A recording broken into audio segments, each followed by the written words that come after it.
and welcome to my stream today, where I am significantly late.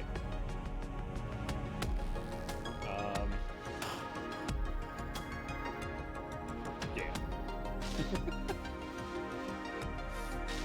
I don't really have anything to say about that, apart from the fact that, oh yeah, I am late.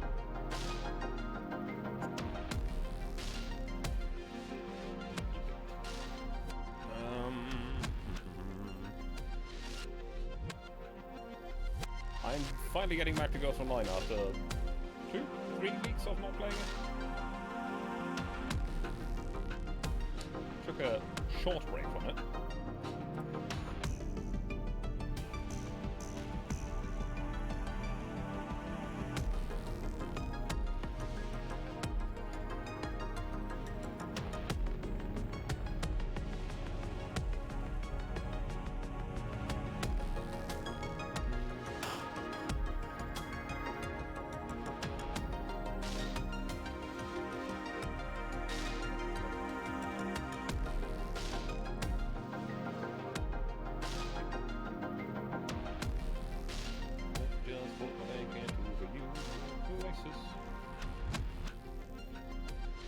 Inevitably, me playing this today instead of anything else is also probably going to negatively affect the progress of the past 2 days, but here we are.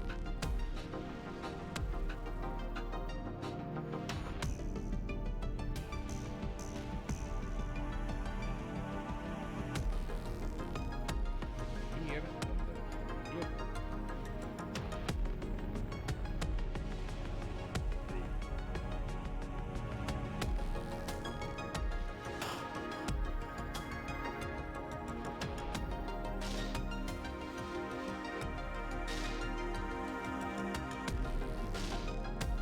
Actually, I have no idea how much of Mirror Stage there's left. All I know is that there is at least a little bit.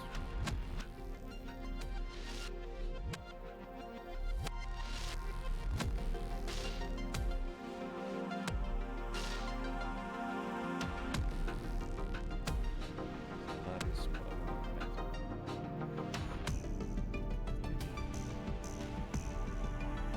Me.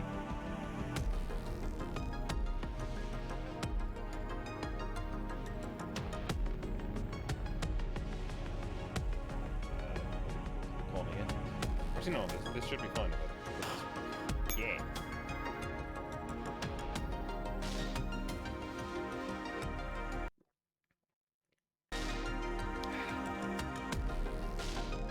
Welcome to Gods Online yet again. Once it's loading. ボス、やっと帰ってきたか。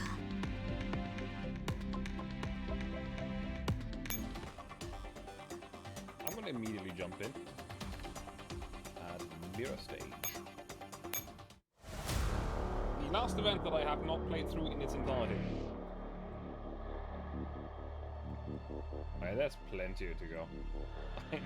Progress 54 of 96, that is plenty. Unless it's counting all of those maps that I played on normal as not played at all on hard. Yes.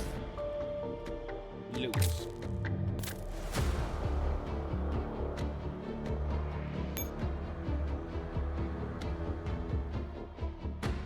Now I'm gonna wait for a moment as the ads are going, so I'm just gonna go and do some daily quests, maybe some stuff for the events. So I don't think I can with the thing that's just discover event get likes.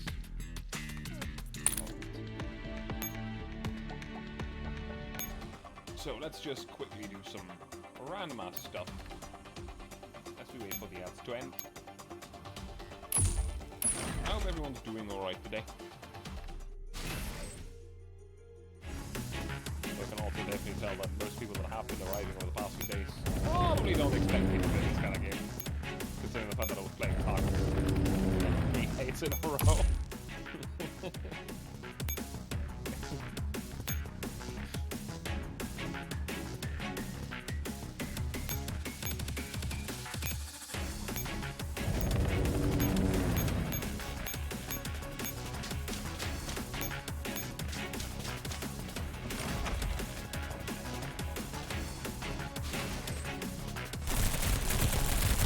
何の意味もない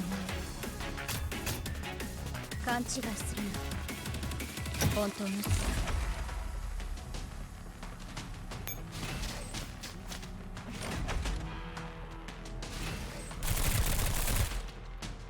何の意味もない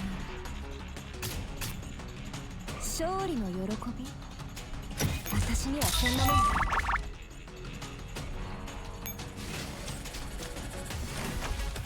The reason I also usually go to 236 is give me a boss kill from a daily. 何の意味もない勘違いするな本当の勝利の道のりはまだ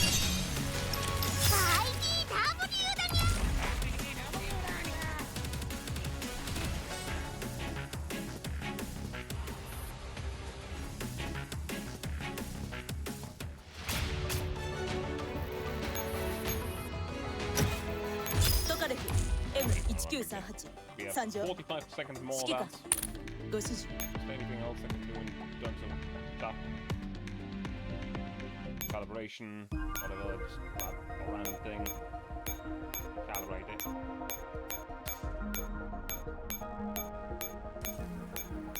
There we go. Almost check. Productions.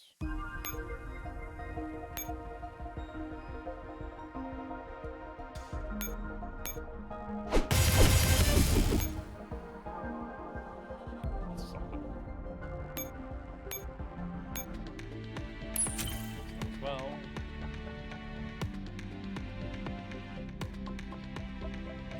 and the ad's over.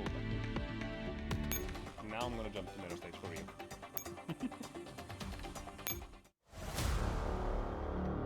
Let's see. Where did I stop last time? I know that I did this path in its entirety up there, so I will not be jumping into that. So, Lachesis measured 2. Apparently that's a boss. Okay.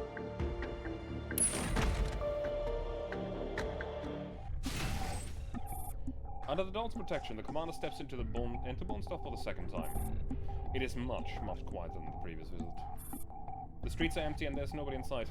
The command and company already stood out to begin with, but now it's as though someone is shining a spotlight on them. We're here. After reaching the guild of Elias Manor, the commander can't help but look at the state paths along the way. What happened to the village? Macklin has never seen anything like this before either. She looks around in concern. I don't know. But it feels kind of spooky around here. Got a bad feeling about this.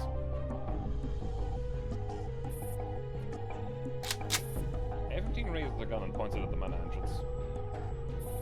It's not often that we all agree on something. Can we hurry up and finish this ASAP so we can get out of here? Can you not carry your guns openly? Close your eyes if you want. Come this far. I'd like to avoid causing commotion if we can avoid a conflict. Dandelion, can you open the door? Easily. Hey, Bakasura. The main door opens in response. The commander recalls the unsettling woman who runs the village and gathers their resolve. See, Ilya? Deal with her before she can start the disturbance. Deal with her? I don't mean killing her, just knock her out. Commander? What's the matter? Something's not quite right here. Rope peers through the open door. From the steps, the inside is no different from the outside, as lifeless as ever. At this point, one might wonder if this place is already a dead village. Is that hag really in there? Are you picking up any explosives? Come on, please. Dandelion lightly ascends the steps and pauses amidst the silence. The sawing dolls remain vigilant, waiting for Dandelion's response. Suddenly, Dandelion's body quivers. Her expression changes dramatically and she runs up the rest of the steps and rushes into the house. Stop! After her! Dandelion's sudden movement takes everyone by surprise, leaving them in a daze. That is, everyone except AR-15 and Maclean. The two of them bolt almost right after Dandelion, before the commander even gives the order. The commander runs down the long corridor in pursuit of the three of them. Finally, they find Dandelion and the others in one of the guest rooms. Dandelion, what's going on? Are you insane? Still ignoring the commander, Dandelion stares dubiously at what lies before her. My lady, oh my lady. I knew you wouldn't forsake us. Maclean's face is filled with shock. Elia, what are you doing? The table in front of Elia seems to be some sort of altar, and it is neatly stacked with what can only be explosives. But what really frightens the commander is the familiar shade of green right in the center of the explosives. Those are collapsed particles. Elia withdraws her hand. She seems to have punched in a string of numbers on a control pad. 640921. Hey, Shady. Miss Elia. The commander and the doll step up behind Maclean. At the sight of the commander, Elia's smile freezes on her face. It's you. You kidnapped the saint. It's you. You lied to us. Her veiled face contorts in fury, and she looks ready to lunge at the commander at any moment. Miss Elia. Elia. Only after Maclean calls out to her does Elia finally calm down. Oh, my lady, your holiness. Two streams of tears flow beneath the veil. Can't lose the saint. Without you, we... Elia, listen to me. You need help, now. Don't be rash, I beg you. Don't be rash. What is that? Who gave it to you? What do you plan to do with that? No, we don't need help. Elia looks at the commander, her cloudy eyes suddenly flashing sharply again. She puts a hand on the detonator. The motion makes all the dolls raise their guns. Commander, we should kill her. Oh, you can't. We don't trust these filthy heretics. Nor do we need your help. Paradeus will show us the way. We know where the future lies. With a maniacal shriek, she puts a finger on the detonate button. You betrayed us. You betrayed Paradeus, Maclean. We don't need you anymore. We can make a new saint. Elia. Maclean's eyes widen in horror. After Elia presses the button, the explosives only produce a comical sound. For a moment, the commander wonders if the detonator suffered a malfunction of some sort. However, Dandelion's expression dispels this last vain hope. Commander, we need to get out of here right now. I'm picking up a spread of collapsed particles. Those aren't explosives. It's a radiation bomb. They're infecting themselves.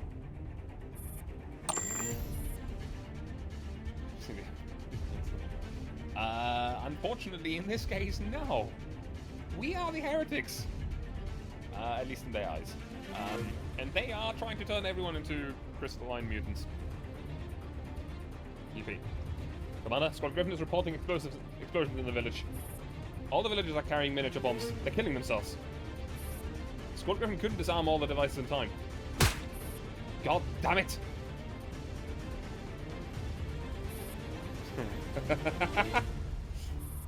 As she soaks in the spreading cloud of pale yellow mist, Elia spreads her arms wide and laughs maniacally while looking into the heavens. Miracle. This is the miracle. Elia, no! As Elia's skin begins to visibly ulcerate and fester before her eyes, Maclean falls helplessly to her knees and bursts into tears.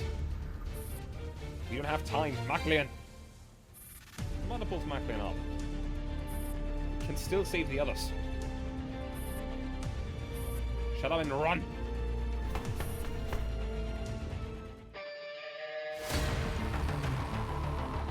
Now we fight. What was that mission about?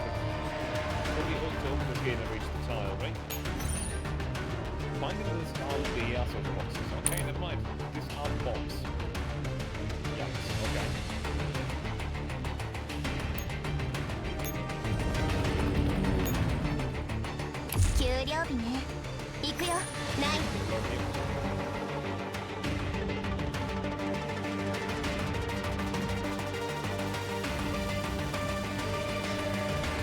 Is this any better? Let me just quickly check in OBS. Hello, Livito. I can already guess where this is going. Oh, I see why. This should be better already, I think. Is it better? Yes. For some reason, the volume is not doing pretty well. The volume modifier on the window capture was set to no modifier at all, which is weird.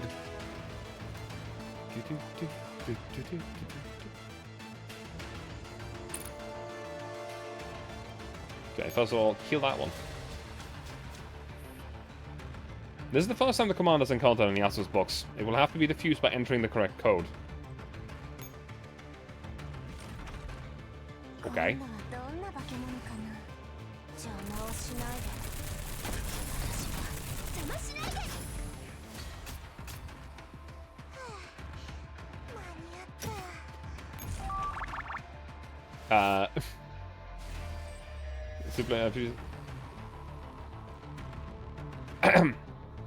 Let me cut you short here a little bit. I play almost anything, whatever I feel like. However, I am currently not interested in any kind of art.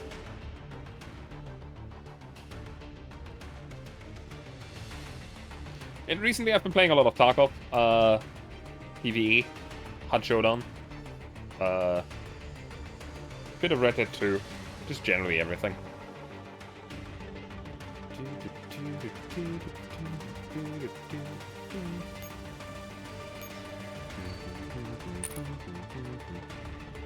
Surely I can just break through that with my sheer amount of firepower.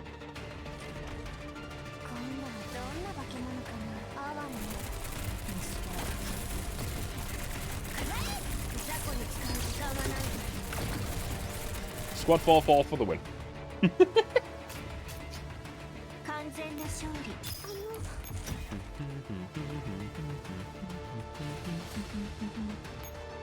I just want to own this tile though.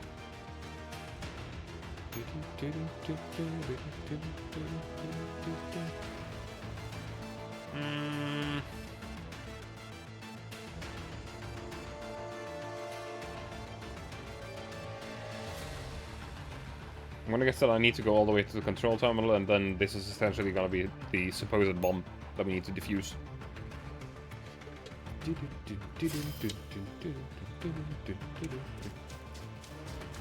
Is epic? Yeah, Ghost Line can have a moment. Can have its moments. Things that normally you're supposed to avoid most of the enemies.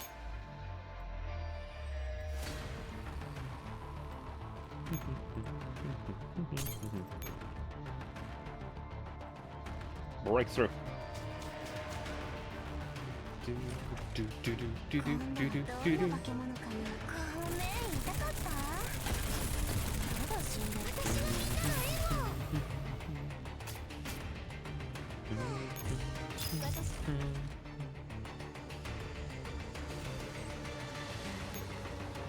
How many squads can I spawn? 4.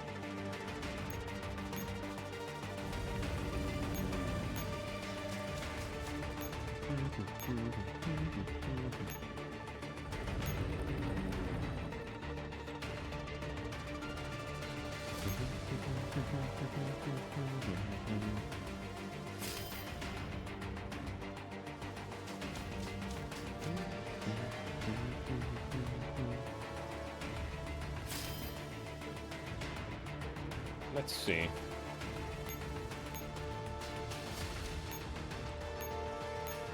Are we retubing?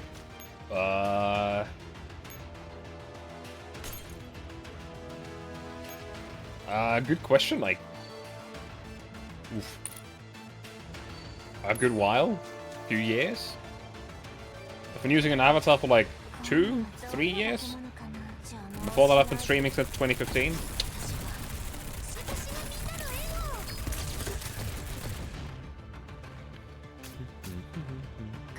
This avatar I've been using for less than 1 year, though.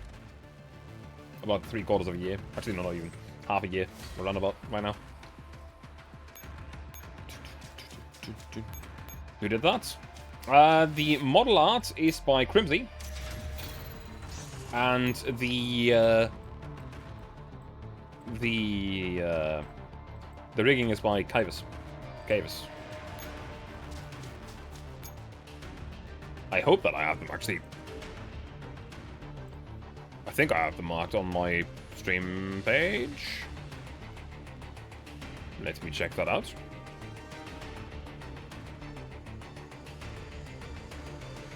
Show me VTuber modeler. Mm-hmm.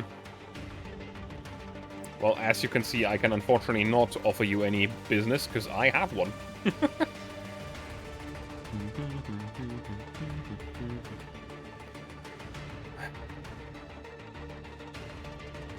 I am not interested. I have to disappoint you.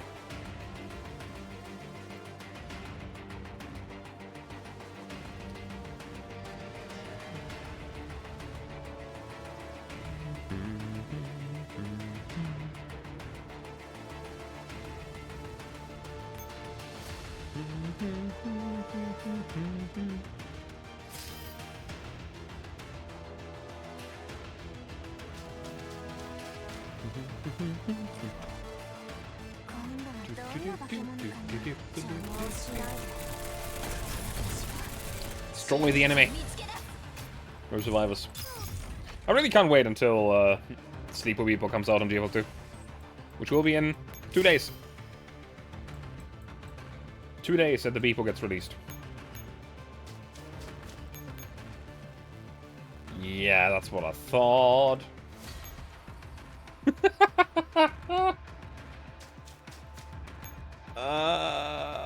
But what is the code? I don't remember the code.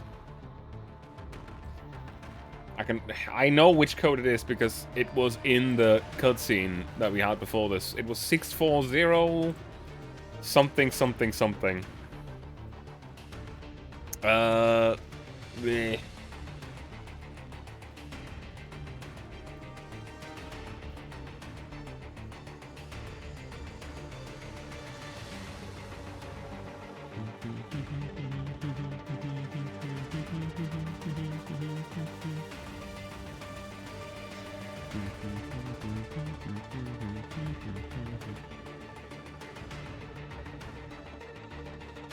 Oh.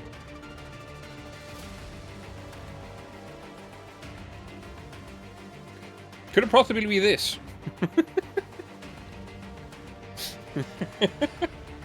640921. That does sound a little bit familiar, I'll be honest. Hey, Elite, how are you doing?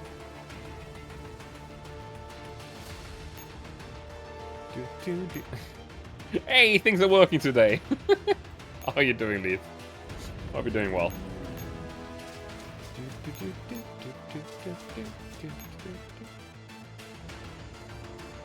216, that is correct. Grudgingly awake, how are you? I am. Therefore, I think. Maybe. I try to. Where do you get alerted to? That is not great.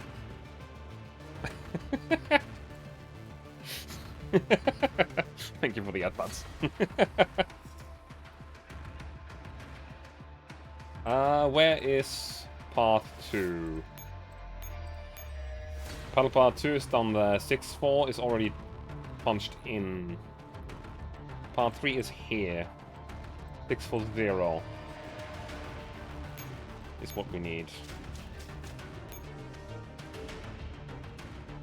Select 0.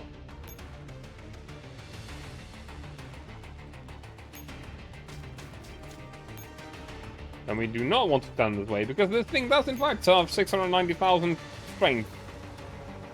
640,000, not 90,000.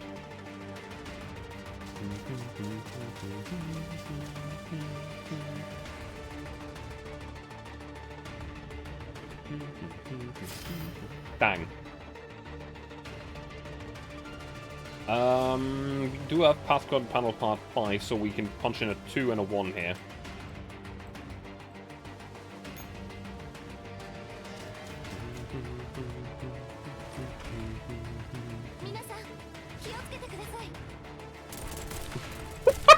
I forgot!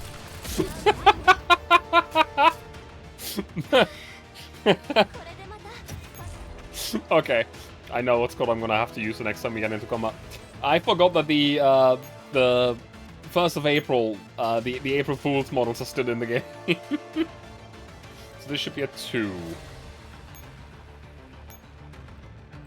And this should be a 1.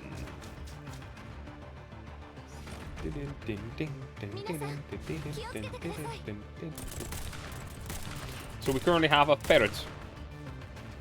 Ferret? Something in our squad.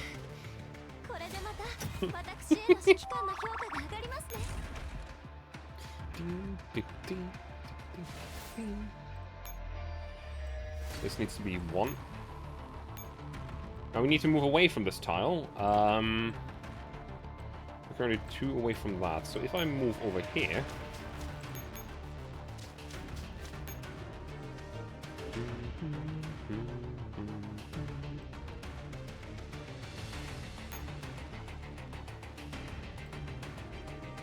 And then my turn, it should move towards the defense gate.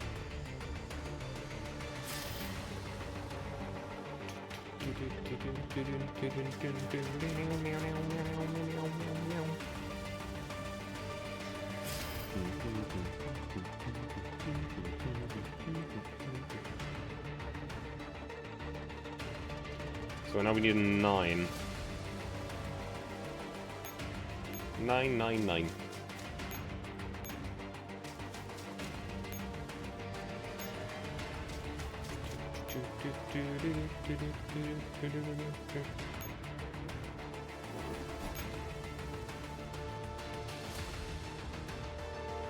So what do we need to do now?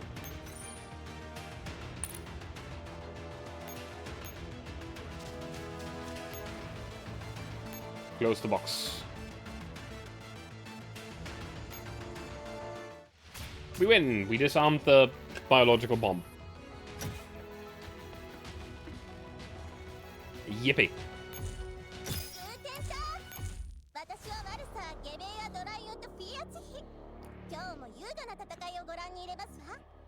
Makisa's measure 3.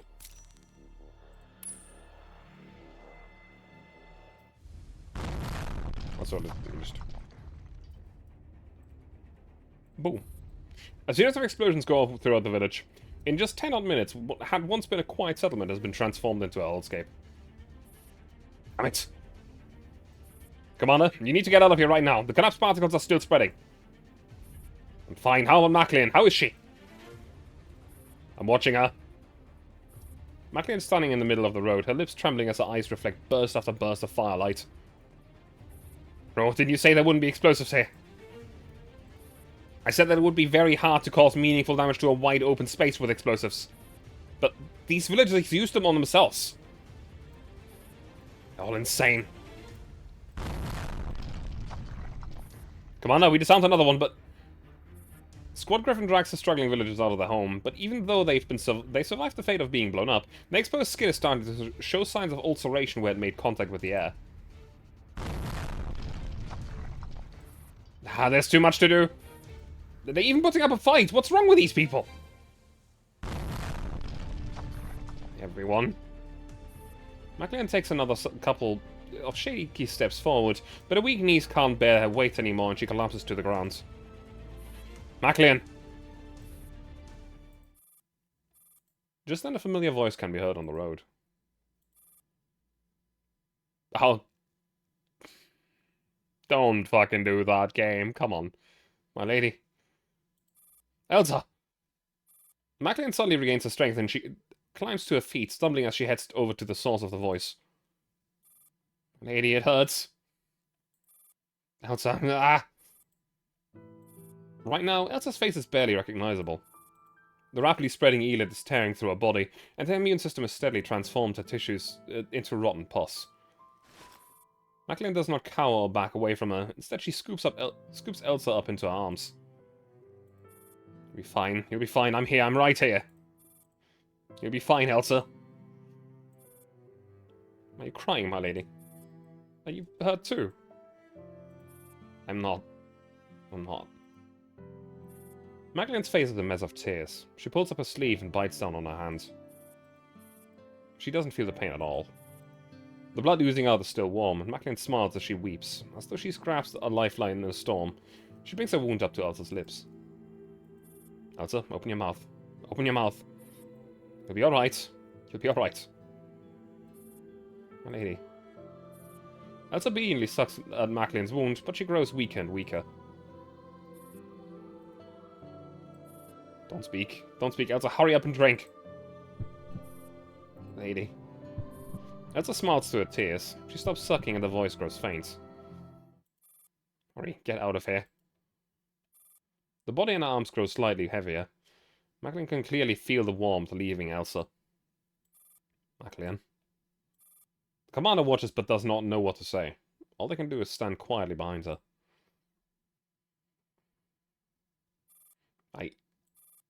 Magdalene? I'll tell you. I'll tell you everything.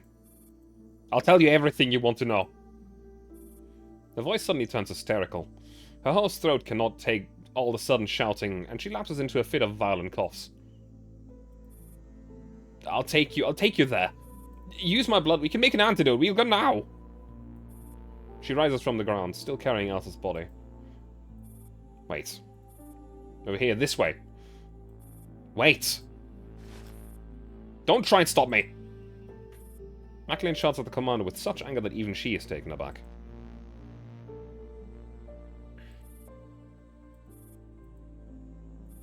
The two of them stand in the middle of the road, looking at each other. Calm down. There's one more place we haven't been to yet. Have you forgotten? There's still the prison. The prison is also on our list. I don't care anymore. I want to save people. I want to save the people here. They can still be saved. If they get the medicine, they can live. And you'll condemn all the people in the prison to death? Snap out of it, Magdalene. Don't let yourself be bound by the title of saint. I don't know anymore. I'm not a saint and I don't want to be a saint.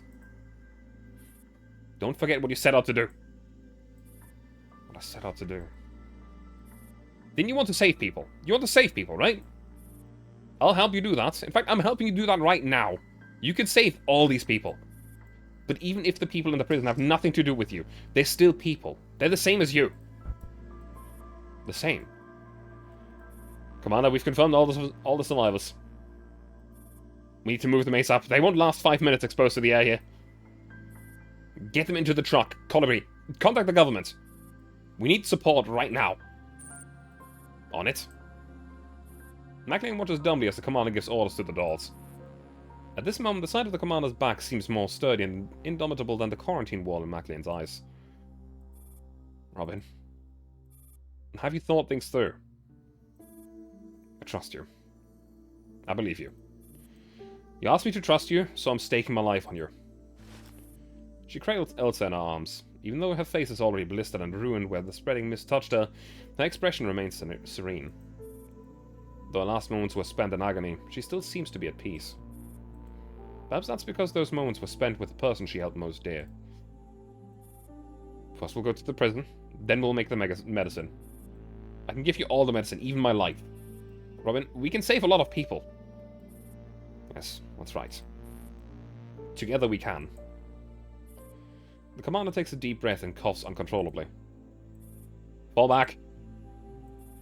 Yes. Got it.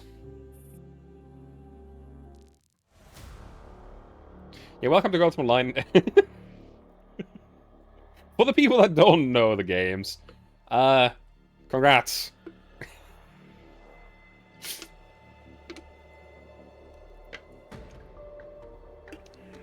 Death is all around. Atropos, she has won. On the moving vehicle, the commander has covered Elsa's body with a white cloth. Though the distress is nowhere near Magdalene's, the knowledge that an innocent child has suffered such a terrible fate fills their heart with raging fury. I'm sorry, Robin. But I have to bury Elsa myself. If you'll only allow me one thing, let me do that. That's fine. Magdalene looks silently at the covered corpse and clenches her fists. After a simple bandage, her palm is no longer bleeding. You don't need to take part in the upcoming mission. The situation in the prison may be more complicated than what we've encountered so far. I've already paid the price for running from my problems to Robin. Macklin shakes her head lightly. It's far too heavy. In Bornstaff, I could almost live like a real human being. But in the end, reality showed me that it was all a lie. I don't even know what I've done I don't even know if what I've done has any meaning anymore. He might have deceived you, but what you did was far from meaningless. Elsa was innocent. Even to the very end, she believed in you, her saint. Yes, she believed in me. And what good did that do her? Macklin looks up, a sad smile on her face. Couldn't do anything. The commander falls silent and shakes their head. They have seen hell so many times, they are hardly fazed by the tragedy that befell Bornstaff. But for Macklin, this blow is too much to bear. Does this mean they've become indifferent to it all? As Macklin gazes at the commander, her expression suddenly shifts. You're also semi-immune to some, Robin. A what? You're like me. You're partially immune. That's why you weren't affected by the exposure to collapse particles at such close range back in the village. It's a long story. It might have to do with the fact that we were directly in the fallout zone of a dirty bomb.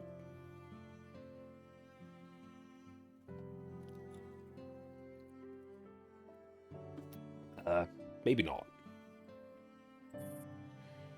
You really aren't with Paradeus, Robin. Macklin smiles. The commander doesn't know what to say to that. Just then, Perosa walks over and breaks up the awkwardness. Our next destination is the prison. While I don't think what happened at the quarantine wall is likely to repeat itself, we should still be careful. Shall we contact the Earl? Yeah, I was about to bring him up to speed. Understood. The transmission goes through. Commander? Considering the timing of this call, I assume you have good news for me. Good and bad in equal measure. The truth is, Mr. Griffin, we've already investigated 3 of the locations you sent us. We encountered Paradeus forces at each of them, as well as the explosives they had hidden there. Macklin's memories are reliable. The commander looks at Macklin and hesitates. While we did succeed in stopping them for the most part, a tragedy still took place in Bornsdorf. I've handed the scene over to the government authorities, but the casualties are still severe. Since the veracity of Macklin's memory fragment has been verified, you should turn her over to me. We might be able to find some information on William now. Macklin blanches and frantically shakes her head at the commander. I'm sorry, Mr. Griffin, but I might not be able to do that for the time being.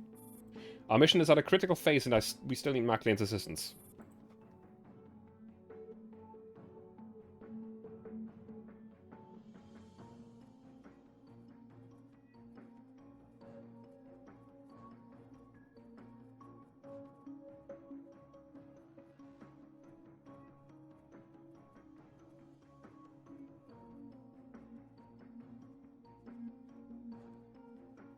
Do give me 1 second. I need to be right back. So I'm just gonna...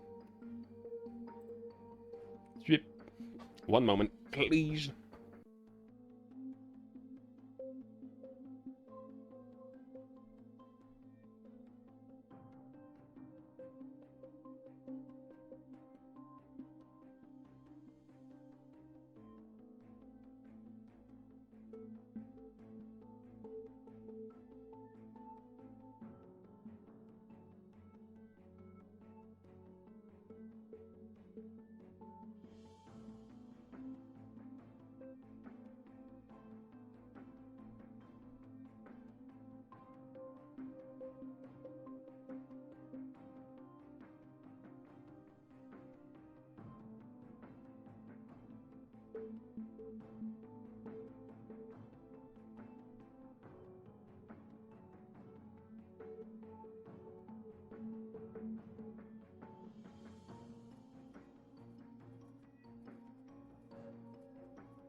I have returned. What another Stevie doing? I was AFK. Hello, Lisa.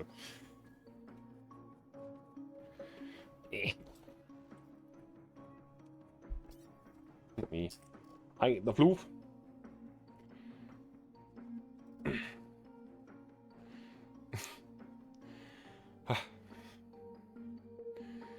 How are you doing today, Dizzle?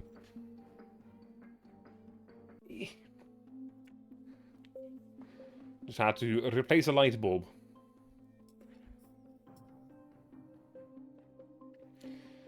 Now, back to it.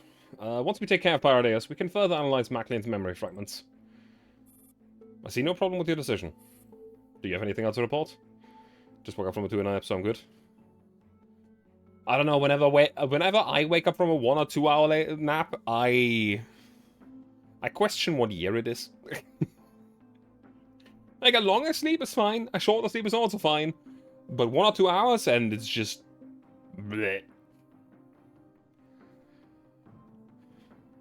Do you have anything else to report? We'll be heading over to Berlin prison to conduct an investigation. We were hoping that you would give us a clearance to do so, Mr. Griffin. I see. Let Peros handle it. Half an hour. Have a good food, Shady. Do take care. Keep the good work, Commander. I have a very good feeling about you. Thank you. Oh yes, there's one more thing I need to tell you. What is it? Angelia's actions have been too impulsive as of late. There are some things which she will not listen to if they come from me, so I need you to help make her see its sense. I value both of you a great deal, and I hope you can help each other more. Understood? Thank you. The transmission ends. Thank you, Robin. No problem. The commander shakes their head and looks at the map. They're almost at Berlin prison. I hope things work out this time around. Berlin prison. In the main control room. I find it very difficult to comply with your request. Are you asking me to let in such a large group of dots to search the prison all of a sudden? This is outrageous. I am being absolutely serious. There's a high chance that the prison is rigged with explosives planted by terrorists. If you don't believe me, your men are welcome to come along and follow our inspection. You can't possibly expect me to believe that sort of nonsense. We're here with appropriate clearances, so it doesn't matter whether you believe it or not. Even if we did turn out to be illegal intruders, you wouldn't be blamed for letting us in. But conversely, if the prison has really been compromised and we missed the critical time frame because of that your interference, will you take responsibility for that? The Chief Warden hesitates. Though he doesn't want to do this, the permit presented by the commander is valid and effective. Alright, I understand. But I'm telling you, you're just wasting your time. Thank you for your cooperation. The commander breathes a sigh of relief. For a moment, they thought there'd be no way to settle this peacefully. Unlike the previous sites, they're in the middle of the city now. Surely Paradise isn't so bold that they'd strike here, right? Mr. Warden, just out of curiosity, has anything strange happened in the prison recently? Anything strange? The Warden rubs his chin thoughtfully. Nothing comes to mind. Apart from the arrival of the most recent batch of convicts, it's been pretty uneventful here at the prison. As you know, very few criminals actually make it into prison alive these days. Dandelion, is something bothering you? I just hacked into the prison systems. The automatic security systems are all offline. They have all been very thoroughly sabotaged and cannot be repaired. Say what? You hacked into what? Wait a minute, the security's offline? Nobody told me about that. Crap. Warden, this is bad. What happened? The prisoners are rioting. The Warden gapes, then he collapses onto the ground, fainting on the spot. It's just one thing after another. Commander, you and Macklin should stay here. The situation is going to be very chaotic and we must prioritize your safety. The convicts couldn't have done this by themselves. Pirates must have sneaked some of the people in here. 45, you and Dandelion head to the control room and verify the situation. Also, root out any Paradeus units hiding among the convicts. Understood. Perosa, back up the prison officers. Suppress the riots and... They've got bombs. And disarm those bombs. You must not allow those convicts to get on the streets. Roger.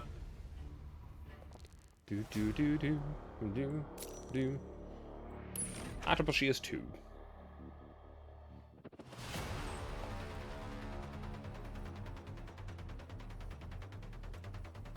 It's gonna be another... Disable as many ASUS boxes as possible. Okay. Will do.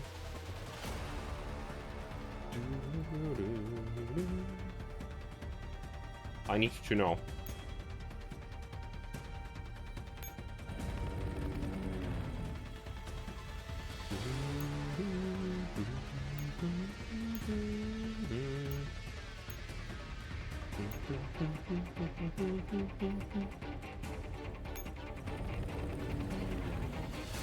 Okay. Can't spawn anything there, can't do anything there.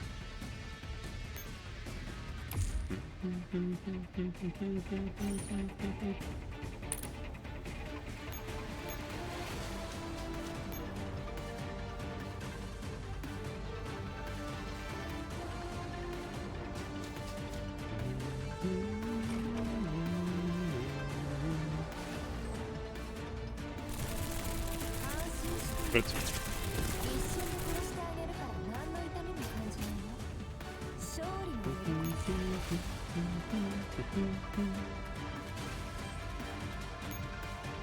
That opens the gate up there. That opens the gate to the right.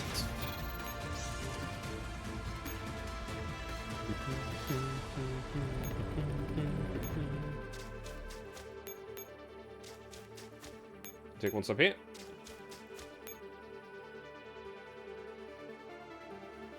Nothing else's box over there. Nothing else's box over here. And there's one up there.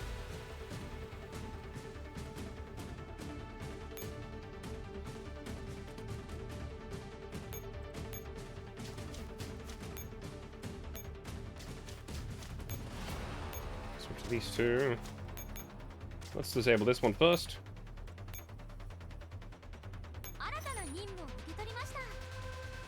Eliminate all enemies on the map. So, obviously it's better if I disable more bombs, but for one I've got what I need to finish the mission. I also can't move anymore.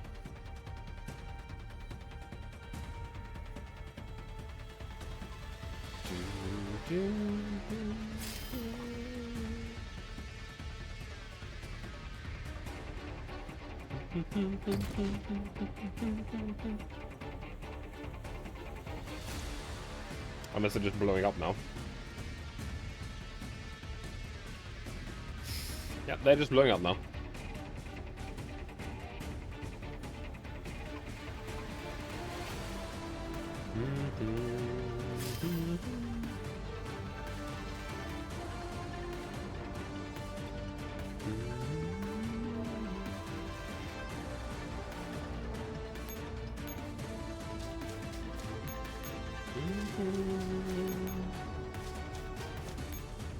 They want to capture this tile.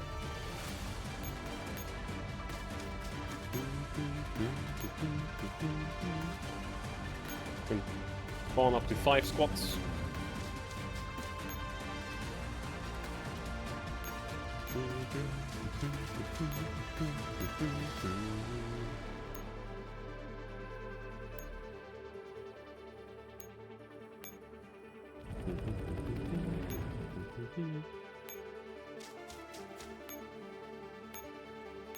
Move out. Now we just need to kill all of them. No survivors. Apart from on our side.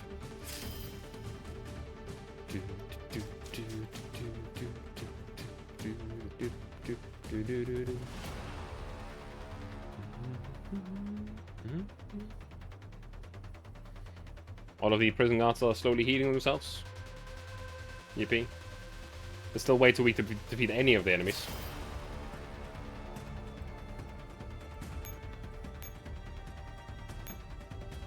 You go to the right.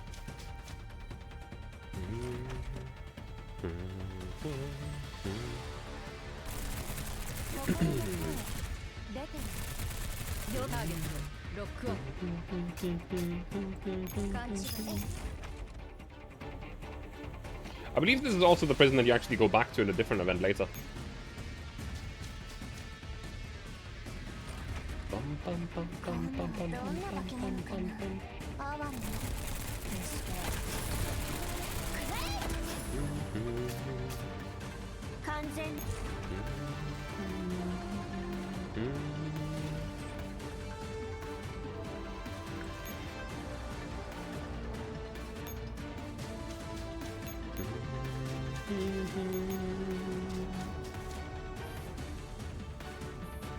Anyone here?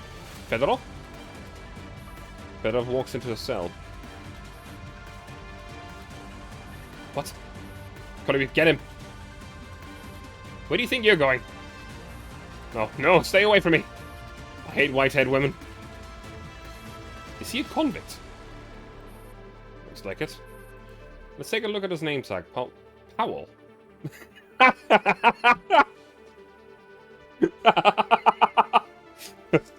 Uh-huh. Would you look at that? He doesn't seem to be quite right in the head. He must have suffered some kind of shock. Bring him along. He's a dead man if we leave him here. Right. I get the joke. Let go of me. Paul is one of the criminals that, in the previous event to this, you fight against using Angie's squad. And he had an unfortunate run-in with both RPK and AK-15.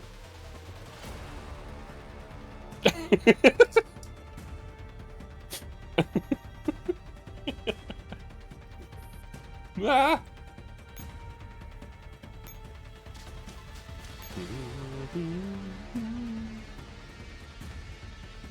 Like, he was a guy that was like, haha, I got you in my trap. I've got a gun at your face and there's only one entrance to this room. And AK-15 just walks through the wall. Makes her own entrance. It's like, what the fuck?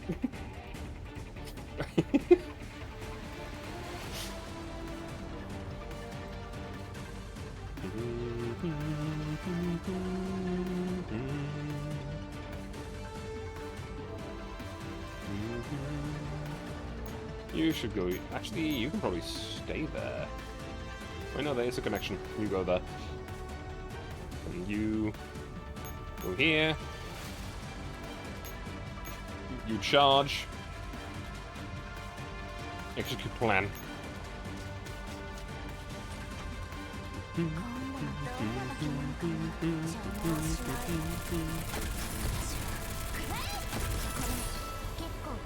Very funny.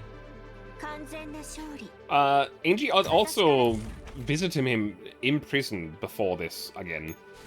Essentially asking like, hey, what do you know about this fucking shit that you've been using to turn people into elites?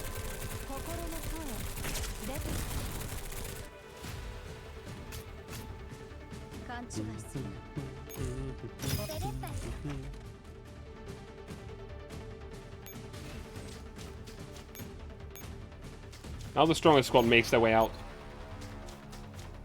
This fight's gonna take very short times. Start fight.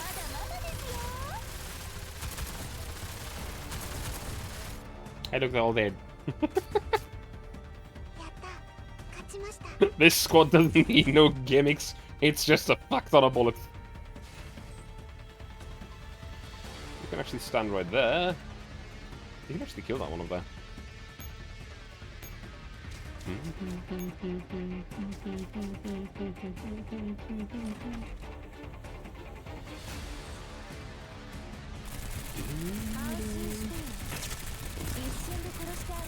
In this squad, however, we have Vector, which has a gimmick of, I'm gonna throw something fiery at you.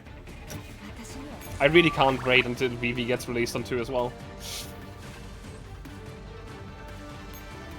I already know that I want VVV6, but I don't know how much that's gonna work out. It's gonna suck.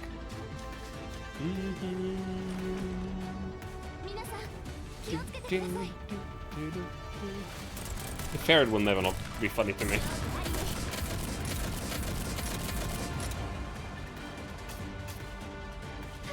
Also, I want IWS to return to GFL2 as well.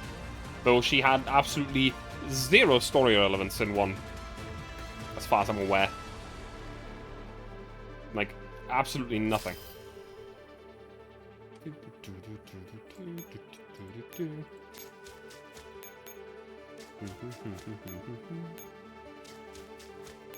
Kill.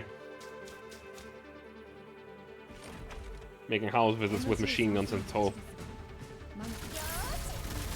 I don't know why, but suddenly the video of room clearing with a light machine gun comes into mind. Opens the door, pulls the trigger, walks in, sprays the room.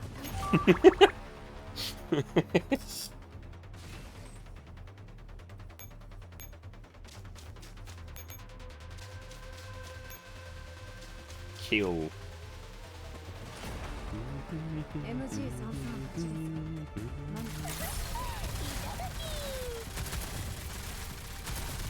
I do like a little bit of a touch that sometimes there's a green mist blowing across the screen to symbolize the radiation. I think that should be the last one, yes. Mission success.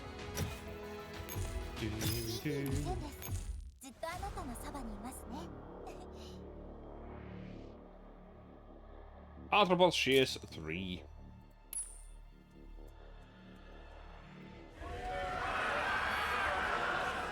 Screaming noises. It's just like a zombie game. These people are definitely not normal. They must have ingested or inhaled something, but it doesn't look like a stimulant. Rosa, what about the explosives? They've all been disarmed. But some of them have still managed to go off. There's a breach in the prison wall and all the convicts are heading for it. No good. The prison guards casualties are too heavy. I can't manage. Can't hold them. They're going to spill out onto the streets. Let them go. We can't stop numbers like this. Ensure the safety of the innocent first.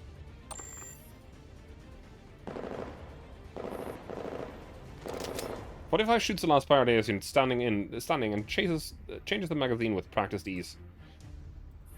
That's the last one. But I saw a few escape just now. Hunting down stragglers wasn't part of our services. I left a few alive as requested, so don't push it. Of course, I'm very grateful for that. Though they don't seem to be of much use. Dandelion peers at the Paradise units that members of 4-4 have subdued. The memories are even more of a mess than Maclean's. There's no useful intel in here at all. Speaking of which, is it really okay to leave her alone with the commander? Given the present circumstances, the control room is the safest place for them to be. Also, if Maclean was putting on an act all this while, now would be the best time for her to strike. Using the commander as bait. I simply have faith in the commander's judgment. If the commander trusts Maclean, then so do I. 45. I hear you. Sheesh, why the rush? It's not like we're on a timer here. Inside the control room. The commander and Maclean sit far apart in silence, both avoiding looking at each other. This isn't the first time the two of them have been alone, but the timing is a little awkward. Ever since leaving Bonestorf, after the conversation in the truck, the commander suddenly had a loss for how to deal with Maclean. This is the last location, right? In the end, it is Maclean who breaks the awkward silence. Yeah. When this is all over, I'll take you to... Maclean shudders. A certain instinctive terror prevents her from speaking of the place. I'll take you to... You don't need to force it out. I'll take you to where the medicine is made. Maclean calms her ragged breath. She's not yet forgotten her promise, even if she made it in the middle of an emotional breakdown. Thank you. I'm your captive. You don't need to thank me. Commander frowns, then turns to face her. I'm making the request, but you're the one who ultimately decides on whether or not to comply, Maclean. Everything we've done is for a common goal. We want to help more people with your medicine. You have endorsed this goal and aided us in our endeavors. That is what you're doing now. But things almost never turn out well when I get involved. Nothing will ever take away from the good you've done. You don't need to blame yourself for the suffering Parideus has caused. The decision you make now could prevent countless tragedies like what happened to Elsa from playing out again. The commotion outside hasn't died down. Even from here, the commander can tell that the situation is rather grim. The chief warden is still lying unconscious on the floor. The commander takes a deep breath, then smacks the knee as they come to a decision. Maclean? Let's go. Where to? Things are starting to quiet down. They probably have the situation more or less under control now. It would be safer for us to link up with the AR team of Squad 404. Alright. Maclean nods and rises from her chair. What is it? After getting up, Maclean stands rooted on the spot, completely motionless. Do you hear something, Robin? What? The commander frowns as they strain their hearing. A series of crisp taps, like a woman's high heel striking the ground, come from the other side of the door. Footsteps. A woman. It doesn't sound like the dolls. And Maclean balls her hands up into fists so tight that her knuckles turn white. She looks up and clings to the commander's clothing with evident unease. In my memories, I've heard footsteps like this before. And then, what happens? The commander understands instinctively that something's wrong. They chamber around in the pistol as they ask Maclean to elaborate. But can't cheat fate. There's nothing I can do, Robin. I will die here. The steadily approaching footsteps suddenly come to a stop. The person seemed to be standing right outside the door. You'll be fine. The commander shoots her a comforting smile before carefully pressing themselves to the wall with a pistol in hand. They move up to the door, double-check that the pistol is loaded, and then glance outside through the gap in the door.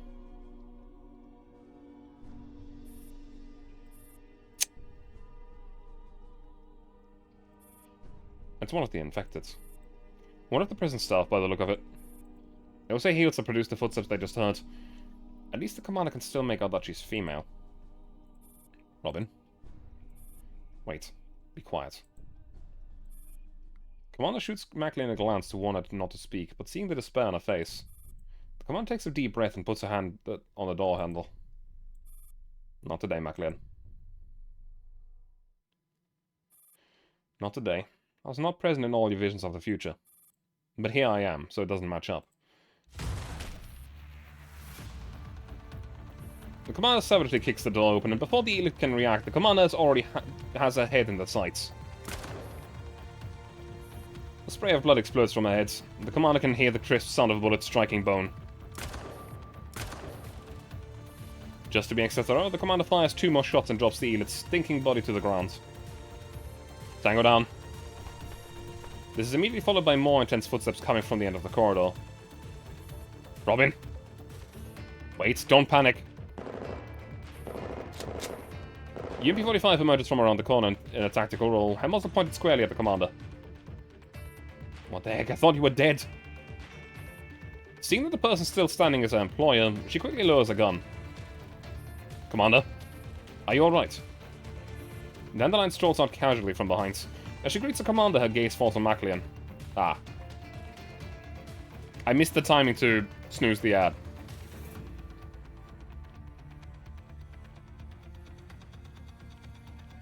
This is gonna be an awkward 3 minutes.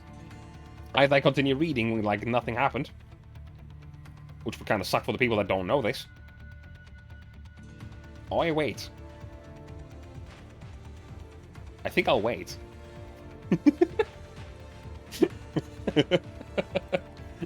Kinda sucks, but, you know, get some snacks. I have snacks. I also have something to drink. I just didn't see the button to snooze the ad. I'm still not really used to it. There it is, the floof. More snacks. But we don't have more snacks. At least none of the snacks that I would like to have right now. Like right now I have some chocolate here.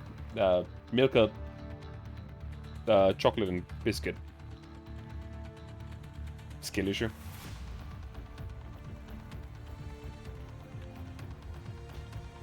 Yeah. I've also already had my energy drink of the day. Milka? Disgusting. Nah, Milka is alright. Milka is decent budget chocolate. It's not great chocolate, but it's better than cheaper brands. Excessively sweet. Well, I'm also a person that doesn't really like dark chocolate too much. For the most part.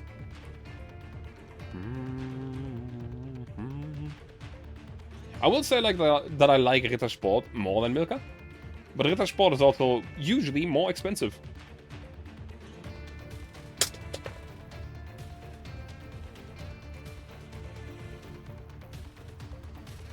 Lindt is very nice though. Lindt is very good. But Lindt is also expensive. Comparatively. And then you get into the like really expensive chocolate, which is even better. But it's really expensive. You can have milk chocolate that isn't 78% pure sugar by volume. I don't think it's that bad.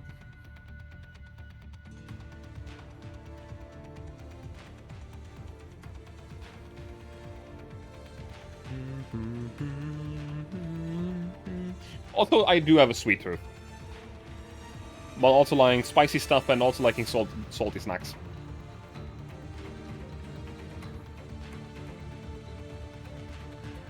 Though the stuff that I normally don't like is chips. I'm not a fan. 9 seconds until the ad is over. Yippee. I love the music in GFL. It perfectly conveys the emotion of the scene. Hi, everyone that has returned from the ad break. I'm sorry for missing the timing of the ad break. To snooze it. However, I didn't continue.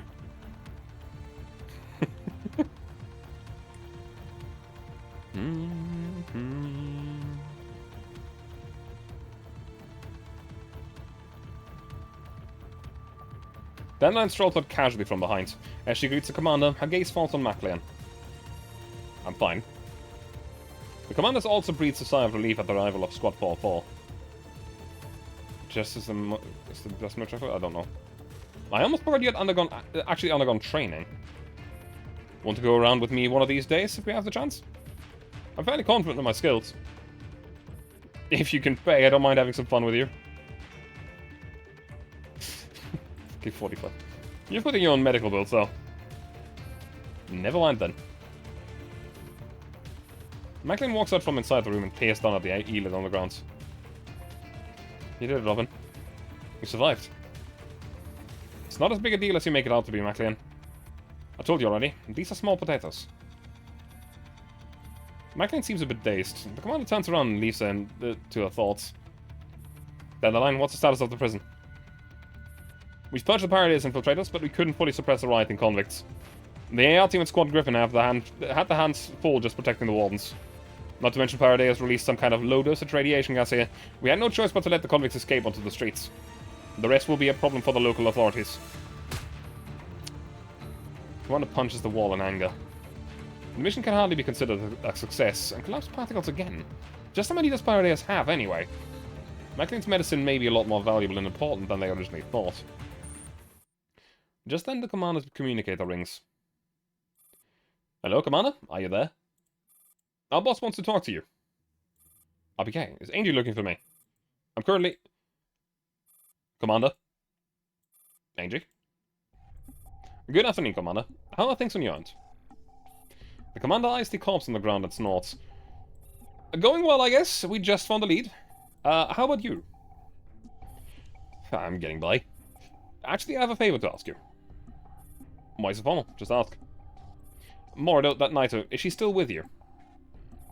What, you mean Maclean? The commander looks back at Maclean behind them. Yeah, she is. Have you got anything out of her? I haven't told you already. So, did you learn anything new after that? Hello, Mary Sue, how are you doing?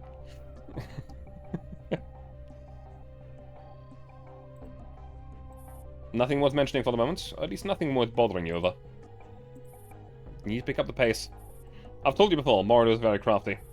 She's stalling for time. You should be able to tell. Maclean looks like she's about to say something, but then she looks at the commander and shakes her head. The commander pauses a little. Yeah, I'm prepared for that. But this is Maclean, a completely different person from Morido altogether. Do you really believe that? Yes, I believe she's not the person you're talking about. Gazing at Maclean's face, the commander makes a steadfast reply. Forget it. Who cares what she's called? I have some questions for her. Send it to me. You have something to ask her. But I've told you everything she knows. Then she must be hiding something. I don't have time to waste on this bullshit. What are you going to do? Do you believe me or her? Calm down, Angie. I know what you want, but I can't do that right now. She revealed something about medicine that's very effective against Elids, and we're handling it right now. An Elid medicine? She told me about a research on radiation sickness therapy and certain drug samples. If I can get my hands on them, we'll be able to help a lot of people. You actually believe that rubbish? I'm not certain either, but it's worth a try. If such a medicine really does exist, you can save your precious little adjutant. Commander feels the blood rushing to the head. No, this isn't just for Karina's sake. Enough, it has nothing to do with me. All I'm asking is if you can send her over. I can't do that right now. Angie. What the fuck is wrong with you? How many times do I have to tell you? Morido excels in disguise and deception. And now you believe everything she says. Are you just going to ignore all my warnings? She is not Morido. Look, are you having some difficulties? We can talk later. Once things are settled on my end, we can pick a place and meet. I'll be able to explain everything then. Oh yes, she's Maclean, yeah? You'd rather believe all that crap she's spewing. You think Kalina's life is more important than tens of thousands of Berlin citizens? Yes, hello Ritsu. It is in fact GFL. Thank you for the advert. However, I will pull down the tail again. Simply because it does take up a lot of screen space.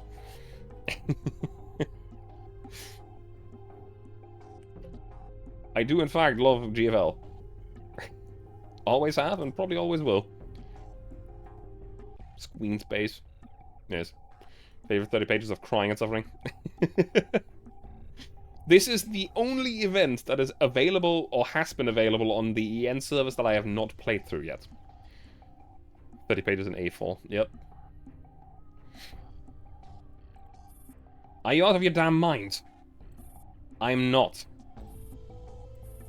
The Earl gave me discretion on over how to deal with Maclean, and I've exercised it. So you're pulling his rank on me now, is that it? That's not my intention. Fine. Fine, I get it. Suit yourself. I'm sorry, but I think you need to calm down a little. Someone pick where the storyline was pictured in order. Yep. We'll talk later. Once I'm finished here, I'll call you again. Steady megaliths. Transmission ends. She didn't sound like herself. The Earl did mention that Angel was a little on edge. Looks like it was true. I wonder if she ran into any problems on her side. She must be at a wit's end to be making such a request.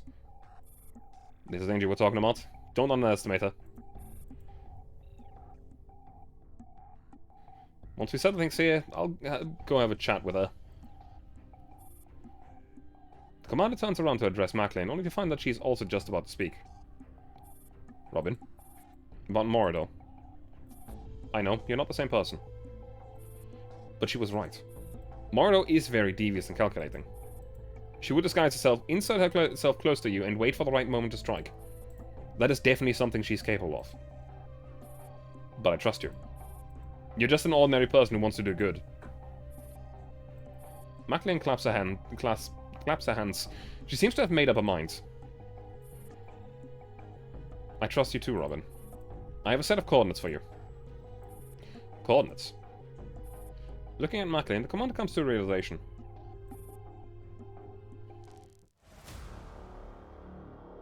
symbolic. But yeah, I have actually done... That's the wrong button.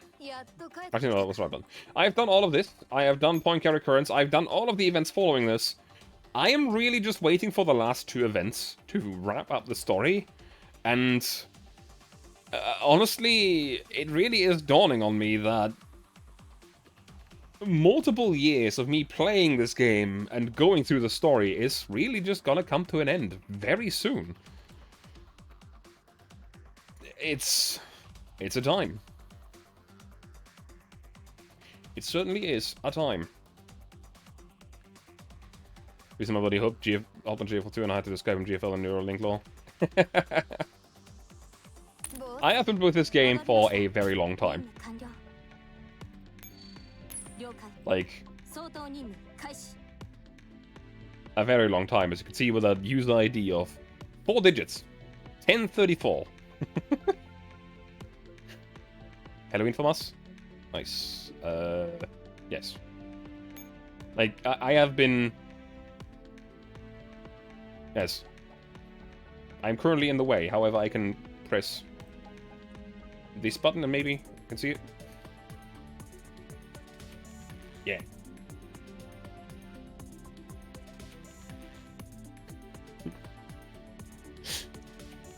If you know anything about how the game works, the user IDs are consecutive, so when you make your account and someone makes an account after you, then their account number is going to be 1 number higher than yours. So I was the 1034th person to make an account on GFL EN. For 1, that is. A 5-digit player? Yeah. I am 35 numbers away from getting a 3-digit, and that's what annoys me. I am so close to greatness.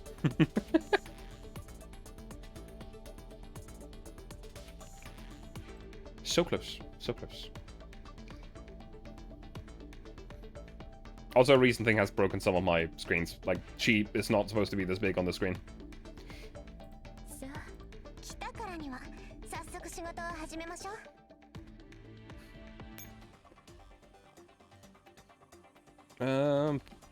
Middle stage.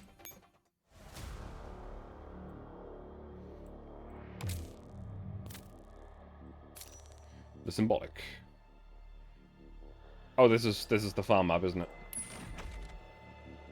Let me just take a peek. Yep, this is just the farm map. Okay. 6996. God damn it. And now for the TV broadcast thing. Breaking news. A riot has broken out in Berlin prison. An intense shootout seems to be happening inside. The police are sealed off the surrounding area. Also at the scene are members of the Collapsed Particle Disaster Response Group. Prison staff injured in the incident have been treated, and all escaped convicts have been recaptured by the police.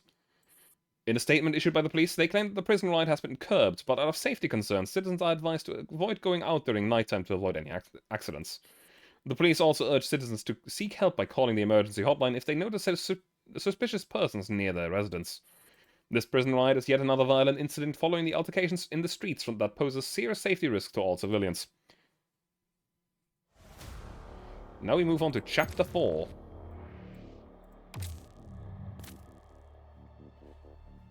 Schrödinger's cat and Nyx's knight. Yeah, I've been doing a GFL story roundup for like 2.5 years now. Hang on. I can actually check since when, because the very first one that I did live was Continuum Turbulence. Not Continuum, no, that's not right. Point Carry Currents. So since November 2022, I've been doing this. It's now April 2025. It's 2.5 years. Since then, I've been working on playing through the entirety of the GFL story on stream. Parts that I've done and parts that I haven't done. Both. Let's go with Schrödinger's cat and see how Angie reacts to this message that she will not be getting the thing. Angie's temporary hideouts. So what are we going to do? First of all, we can't just barge in there without making any preparations. No matter what the Earl did not tell me, all that I know is that the mansion is connected to William. It may look abandoned, but it's still treated as a well-defended stronghold. Oh, fuck, I remember this. Well, I don't remember this, I haven't played this, but I remember that this is the place. 2 years of reading, 4 months of playing, and 2 months of loading screens.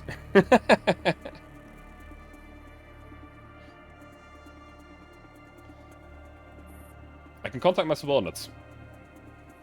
Yes, but only bring the ones that you absolutely trust. If you can't be sure about them, I'd rather you come alone. I understand. The mansion is located in Berlin itself, but it isn't...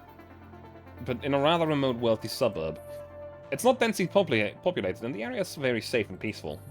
We'll definitely draw attention to ourselves if we march in there with a large force. But conversely, Paradise can't station a large force in there either. 94, you and Light take his men and stand guard outside. Light at least has emergency law enforcement authority in Germany. Even if we do end up drawing unwanted attention, we don't have to worry about things getting completely out of hand. Besides, we could use the backup. Understood. 15, 16, you two stay with me. We're going in through the front door. According to the latest intelligence, the mansion is currently uninhabited, but who knows if that's actually true. Still, right now I don't see any need to enter through another entrance. 15 will take charge of the assault, while 16 scans for electric signals. Report any discovery immediately. Understood. Fucking bitch. Understood. That's it. No plan, no strategy. Your only order. Do not open fire. Of course, if you really run into Paradise goons, feel free to blow their brains out. I'll take responsibility. So when are we setting off? We leave at 3. We must be well prepared for this. Angie puts away the map on the table and pauses. I'm sure the Earl has heard of my visit at the bar by now. I'm giving him time to contact me. If I still don't hear from him by 3 o'clock, I'm not to blame. Miss Angie. What? I would like to have a word with you. Am I telling RPK to hold fire? Imagine trusting RPK. Fucking snake. Angie glances at the Defy members who have gone off to make their respective preparations. Now. When else? Alright. Angie pulls out a chair and gestures for Light to take a seat as well. What do you want to talk about? You're not trying to weasel out of this, are you? Of course not. I respect you and trust your judgment. I don't remember being particularly respectable. Goody two-shoes like you don't tend to mix with people like me, yeah? You look like the type that gets an A even in ethics at the Secret Service Academy. I never took such a class. You have a Secret Service Academy in the Soviet Union? Of course. Don't you have one in Germany? We got to pick our own dog partner in our first class. Then for our graduation exam, we had to shoot it.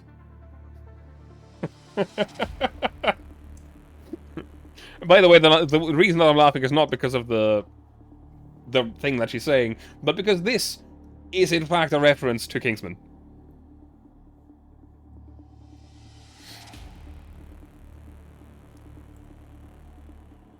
How terribly cruel. Was it to ensure each agent's ability to follow orders without question?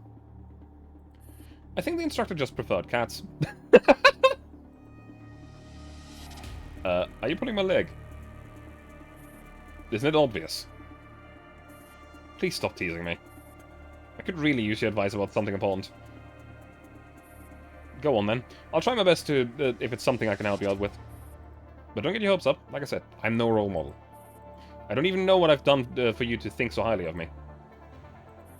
You're too modest, but that's not the point. I mean, Angie, there is plenty of reasons to think highly of you. You're an absolute fucking badass. Like, at this point in the story, she's already a massive badass, and then everything that happens to her afterwards is just fucking... Man, I'm so mad at everything. Angie's MVP? Angie is absolute MVP. I hope I give you someone like you one day. What do you mean, someone like me? A hero. All so-called heroes have their names etched onto memorials. Well, It is in the hero's nature to keep going forward no matter how many people have fallen before them. I wish to become just like you and all those who came before you, to devote myself to making this world a better place. Even if it costs me my life. Aren't you too young to be talking about such things? I'm getting there, Miss Angie. At least I'm getting there. What gives you such notions? I know this may well sound very silly and childish to you, but I genuinely admire you because of everything you do. You do for the sake of the future of this world. This is neither silly nor childish. Like, idealists don't have a single place in this day and age. But that doesn't mean idealism deserves to die. It is extremely difficult to maintain such a pure and simple outlook like yours, which makes it all the more precious. Thank you.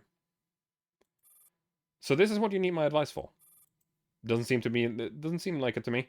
Your word is strong enough as it is. No matter what I say, you believe in your own vision. Indeed. Light reaches into his pouch and fishes out a cufflink. You. Stasia has such funny rules. Do all senior agents have to adopt a letter for the codename? They say it's because there just so happen to be 26 agents in the very beginning. And the very first letter of their name were all different. Then shouldn't you be L? Sadly, it was Arknights who got caught up with Rainbow Six Siege. Yeah, Arknights also was a more successful game, by far. Let's be honest. GFL 1 was just kind of piddling along, and I honestly don't know how they managed to make do with the budget that they had. But I'm glad they did. Our codenames aren't determined by our names anymore. We choose a word that we like and take the first letter instead. The word can be representation of the agent. So what's your word? Unknown. The nameless one. So you're a senior agent. I thought you were Jay's subordinate. Jay has been taking care of me since I was little. My mother was his mentor. Also, I'm not a senior agent yet. Angie studies Light's face and comes to a realization. You're getting cold feet. It would be nice if you didn't put it so bluntly. You're secretly a trillionaire who owns hundreds of Ferraris. All of the dolls, yes. Also, hey, Miku. How you doing? You make a much better agent than Jay. At least that's what I think. Jay simply operates in a different way. I'm still too young and inexperienced. I'm not sure if I'm ready to accept this cufflink yet. Light pinches the cufflink between his fingers and hands it to Angie. Angie pauses in surprise. Then she takes the cufflink and looks it over carefully. What difference will it make by accepting this? Nothing much. My sister might get angry. Then what's the big deal? You're scared that she'll kick you out. It won't come to that much I'm sure. We're very close. Light smiles a little sheepishly. Angie shrugs and passes the cufflink back to Light, but he doesn't take it. What? I want you to keep it for now. Sorry? Angie stares, dumbfounded. Light places his hands on his knees and straightens up. I would like you to give it back to me when this mission is over. That is, if you believe I have earned this codename. You want me to adjudicate your graduation exam? Yes. I'm a Soviet. I know. But I can't think of a better adjudicator than you. And he wraps her fingers over the cufflink. Alright, I'm keeping it. But I won't go along with your teacher-student charade. Once it is over, no matter the outcome, I'm giving it back to you. Light smiles. Thank you. Angie. Abigail comes over just as Light gets to his feet. What do you want? I'd also like to discuss something with you. Or do you have a problem with that? Did you two agree to take turns or something beforehand? Light glances at RBK, who smiles sweetly at him. He smiles back awkwardly and offers his chair to the doll before taking his leave. So what do you wish to discuss? Angie. RBK 16 sits down with her hands on her knees. Her characteristic smirk has suddenly been replaced with a serious frown. Can we cancel this upcoming operation? What? Cancel it? Why? I don't think it's a wise decision.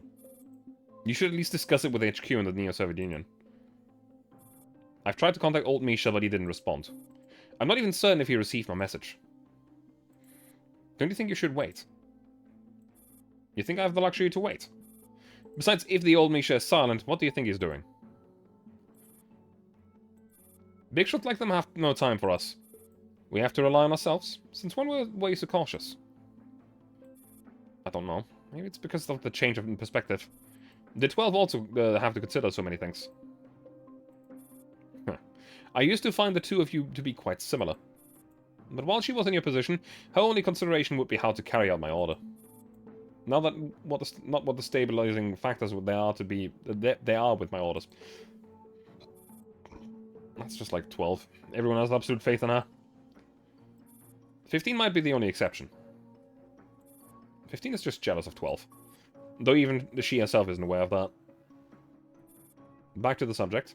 In any case, the operation has to go ahead. It's not up for discussion. You just have to think about how to do your job.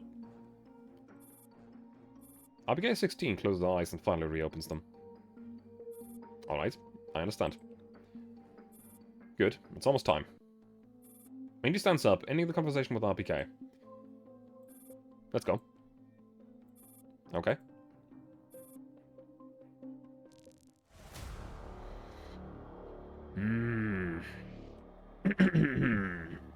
I fucking hate RPK.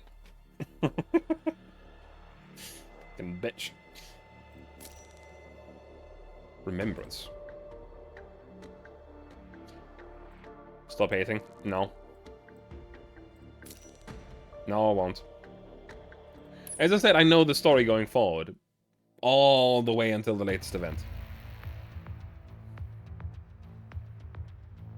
There's very good reason for hating. 12 once told me that it's bad news for us whenever an Angie is all pumped up. I didn't take her seriously because I thought she was joking. What is it, 15? You're talking less than usual. Oh my, does that bother you? How unexpected. I thought you didn't like me. It will jeopardize our mission if you are not in optimal condition. Besides, you are the leader right now. Acting leader. Jeez, 12 left me with the worst possible job at the worst possible time. It means she trusts you. That is definitely the second largest mistake she has made in her life. Nonsense. I think you are wonderful. Second largest? What's the largest mistake then? That is a little secret between 12 and me. So, Angie, let me ask you one last time. Are you really doing this? If you don't want to come, you can stay here with 94. Sorry, forget I asked. Miss Angie, I'm ready over here. How many people do you have with you? Not many. They are all agents in my cohort. All trustworthy. Also, I haven't told them any specific details. They only know that they'll be playing Sentry. Good. You just have to stay outside and keep a lookout for me. I won't make things difficult for you. If your superior demands any explanation for you, just pile it all on me. Okay, we're all prepared to live with the consequences. Will Miss A94 be working with us? Yes. I will also be standing guard outside the mansion with everyone from the Stasi, in case of an emergency. The grouping is different this time. Last time you stayed behind, Miss Angie tossed me aside. That won't happen again. RPK needs to go in because we can't be sure if there will be any secret mechanisms or electronic installations in the mansion. Don't worry, I'll do my best to keep you all safe. That's not what I meant, but what I mean. Besides, we can handle ourselves just fine. We look forward to working alongside you, Miss 94. We don't have much time. Light, have your men seal off the mansion. Don't even let a single fly in. 15, 16. Let's go. Understood. Roger. According to the Stasi's intel, this building has been uninhabited since a long time ago. The signs of ancient dereliction, it shows all prove that to be true. Angie walks into the front yard. It must have been many years since the gardener last tended to it. Other than a few buzzing bees, there's no sign of any other living creatures. This eerie silence haunts Angie. A gut feeling tells her that she's in the right place. She will definitely find what she's after here. Are we entering through the front doors? I don't think it makes any difference whichever entrance we choose. RPK? No signs of anything unusual. If someone is lying in ambush, even if we enter through another door, even through a window, it won't do us any good. She crosses the wild and disorganized front yard and arrives at the main entrance of the mansion. Even now, it's still quiet as a tomb. Go take a look, 15. Understood. With a nod, AK-15 walks up to the doors and lays a hand on them. See anything in there? No, nothing out of the ordinary. Angie makes her way up to the front staircase and stops next to AK-15. She, too, places a hand on the doors. Angie. What? Are you really going in? Of course. Have you noticed any problem? Other than the cleaner's botched job? No. But don't you think that's what makes it so suspicious? You have a point. But we can't back down now. The more suspicious this house is, the more we can be certain we're at the right place. After one final pause. Dean, open the doors.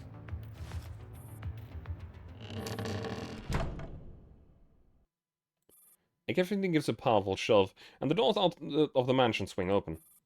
The double doors shudder and creak, shaking loose a thick layer of dust. They are so out of use that the hinges look as if they might fall right off the wall.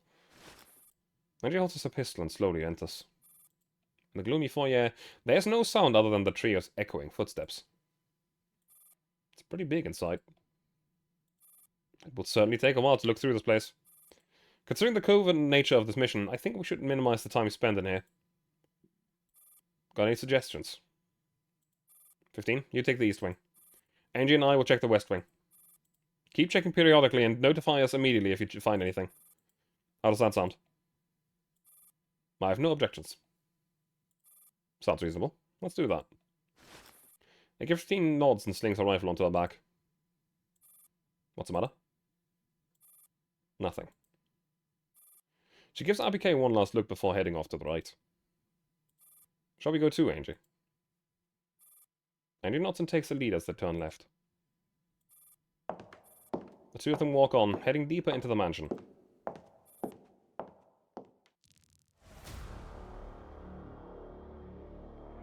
I hate this. That's the remembrance first, right? Surely. At the temporary hideout where everyone is preparing for departure, 94 is going through a gear. Do you carry extra 7.62 ammo it runs on every mission? 16? A disconcerting teammate has snuck up on her without a sound. 94 almost fired on her. Not always. I only started doing it when you and 15 rejoined DeFi. You're very good at doing seemingly trivial favors for your teammates. RPK plops down cheerfully next to A94. It looks like she doesn't plan on leaving her alone anytime soon. I don't mind the trouble, just doing what I can. 94 cleans off the barrel of her rifle with a brush and blows some dust off to the side. All the adults in Task Force Defy except me are truly exceptional. This is what I can do to keep up and complete our missions more efficiently. You sound just like 15. A94 puts down the components of her rifle. I don't understand. What are you getting at? Is that hard to tell? I'm just expressing my concern for you. It is indeed rather hard to tell. Shouldn't you be discussing battle strategies with Angie? Is that what AK-12 would usually do? Yes. It is part of the team leader's duty. You seem very influenced by AK-12. What's your point? 94 stares at 16. I think you'd make a more suitable acting leader than me. What? You've been with 12 the longest. You must have learned a great deal from her. You also understand Angie the most. Besides, you make a lot of contributions that often go unnoticed. I can't think of any reasons why you wouldn't be up to the task. But 12 chose you. Simply because I was the only one there. A94 shakes her head. 12 isn't someone who would make an important decision based on such flimsy reasons. I'm sure she chose you because she knew you could do it. RPK is quite astonished. You really do trust her. Even if I had been present, she would definitely have chosen you anyway. Chosen you as well. What caused you such a sense of inferiority in you? It isn't inferiority, but practicality. The way I operate is closer to AK-15s. I'm bad at making decisions on the fly. I'm not suited for command. But you did a pretty decent job when partnering with 15 last time. That's because 15 is a highly competent soldier. Besides, leading a two-man team and commanding a squad are completely different. You're smart and have a good sense of the bigger picture. You also have no problem communicating with Angie. If the choice had been mine, I would have picked you too. Let's see. RPK smiles. You've grown. That feels weird coming from you. Because I was the last to leave the factory? That's not important. A compliment is a compliment, no matter who gives it. Abigail gets to her feet, still beaming at A94. Hurry up and finish your prep. We mustn't let 12 down. Right. A94 looks down at what she's doing. She picks up the components she has put down earlier and concentrates on reassembling them. Abigail's eyes flicker as she watches her. How sweet. No hate. No. No. No. No. No. No. No.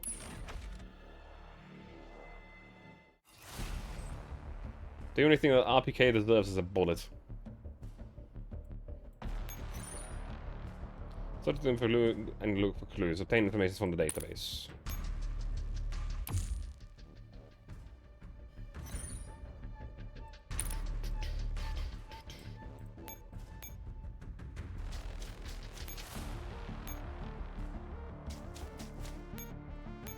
No.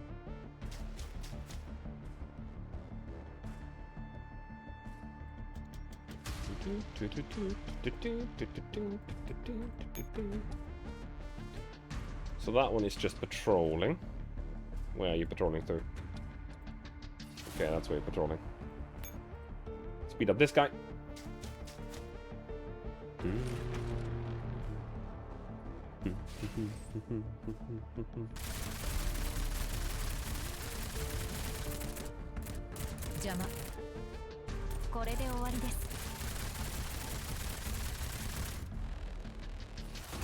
Also, another thing, a random fun fact about Arknights and GFL. For the people that might not know, did you know that both of the people that are responsible for those games used to work together? I would like to know which direction they're going. It doesn't tell me. Oh, we can absolutely just defeat this one. There is a closed gate.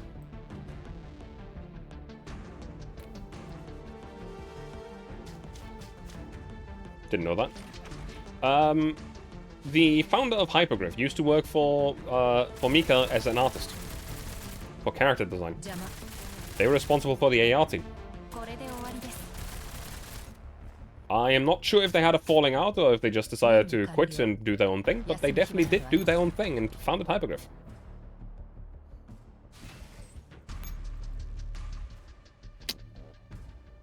How do I get in there? Did it go to the wrong direction? Do I have to go left first? I don't know. Hey Terry, how you doing?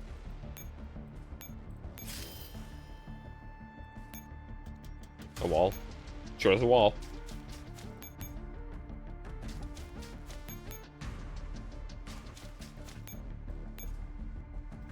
To be specific, a gate.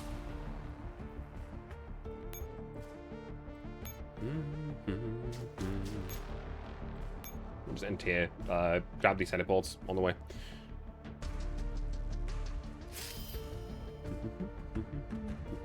Those are, in fact, gates.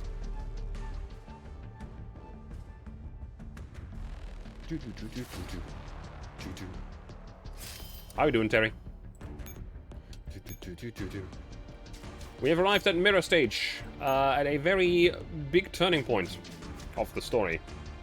That leads to a thing. How do I open those? What?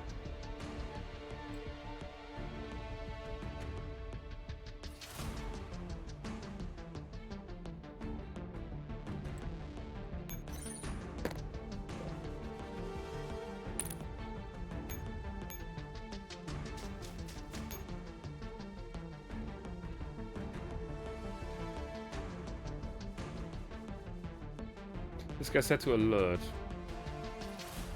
Need to make ultra great again and find all the clothing stores in one go. Came up a scarf short though. Mirror's Edge. Not Mirror's Edge, Mirror Stage. Me. How's Geofaling? As I said, we are coming close to some rather important parts of the story. Let me see if this squad is actually capable of defeating this, but I am gonna guess no.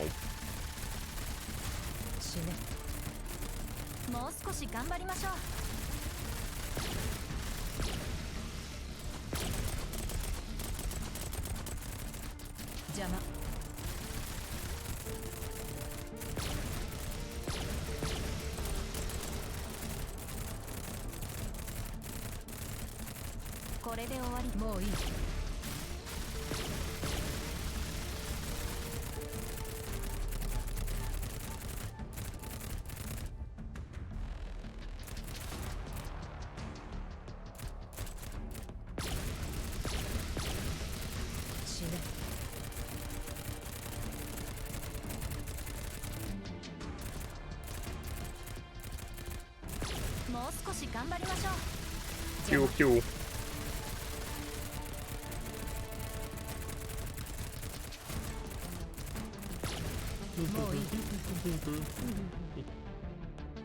Was it a small idea? I don't know. Peak Gaming. Not actually a big fan of this, but I don't know how to break through this. Did I overlook something in the overworld part here? I don't think I did. I'm very confused.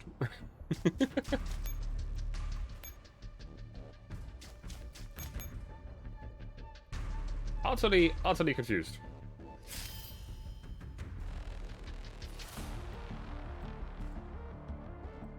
I might be stupid.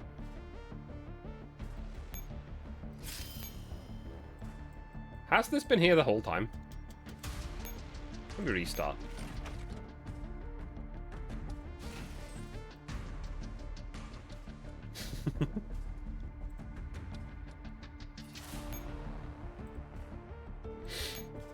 Him.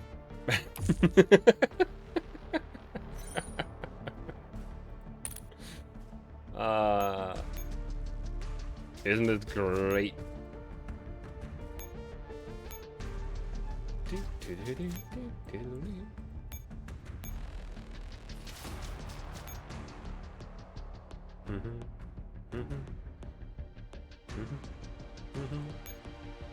Let's see what's through here.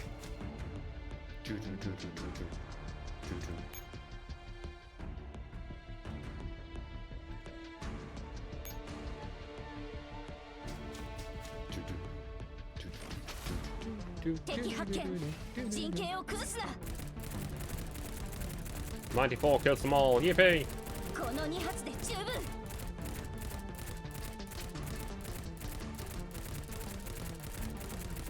And they're dead. You.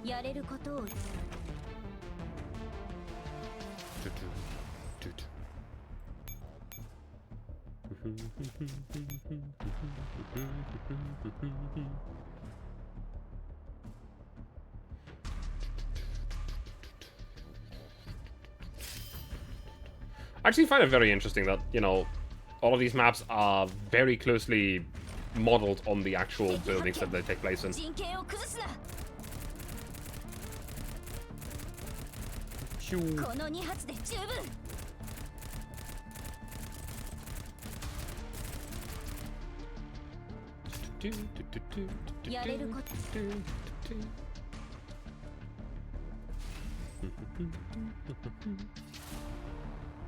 Oh, there's 2 more enemies in that area.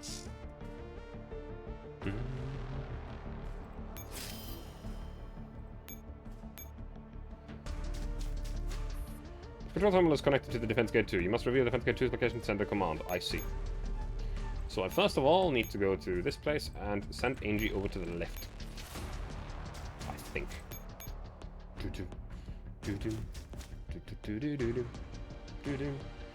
No, that's defense gate 1. Me stupid.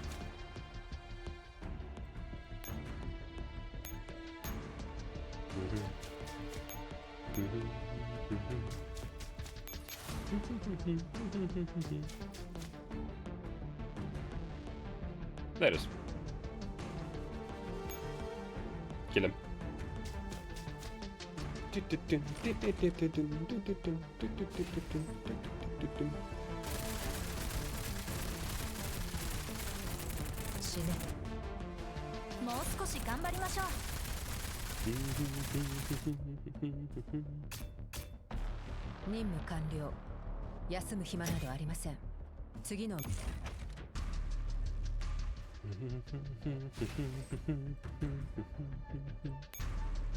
Open the door.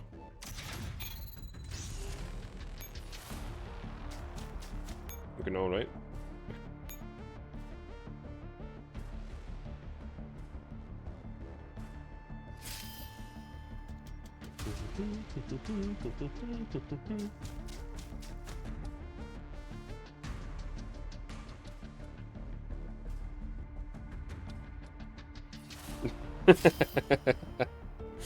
Alla floof.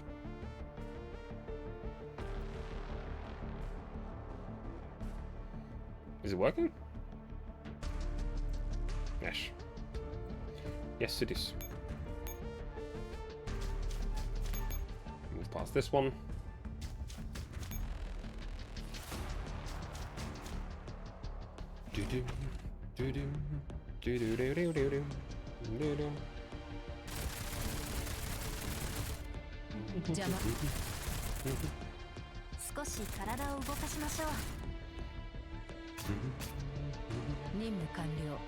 During the gameplay, it's probably fine to have the floof on. It's just during the cutscenes where it's a little bit obstructive. Attempt to find information obtained. Okay. This has already been activated. You still need to activate the one in the area where the other echelon is.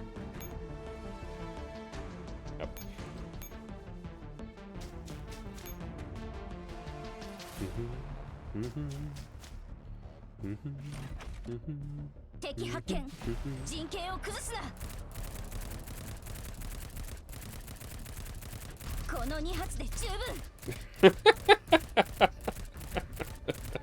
God damn it, Erisu.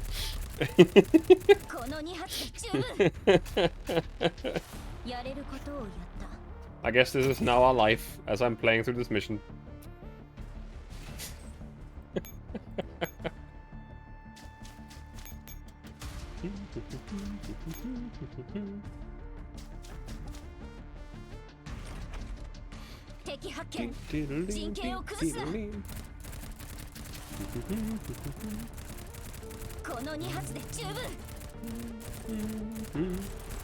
I didn't pay attention.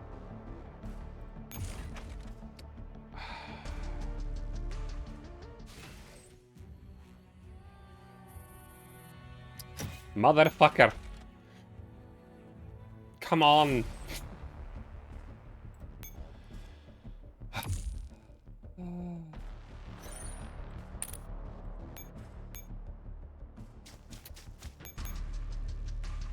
Started.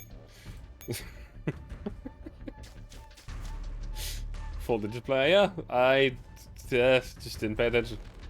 Quite literally. Can't pass the event.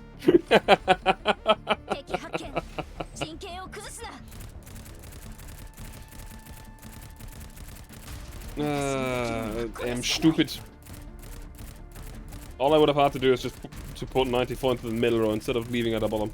But here I am. Stupid like I am. Now I'm gonna do it again.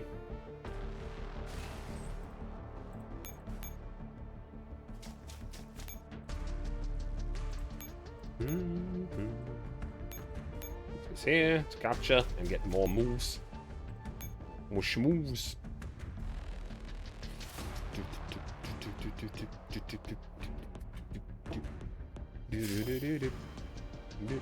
Funny thing is that because you pulled the floof hub earlier, that's currently not visible.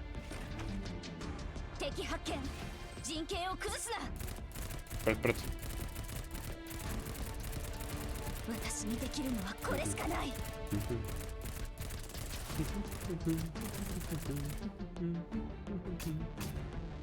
やれることを。Doop-de-doo.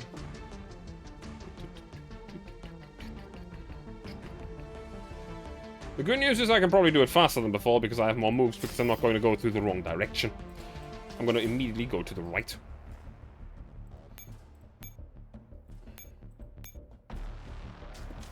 It's like 3 moves saved. Yippee.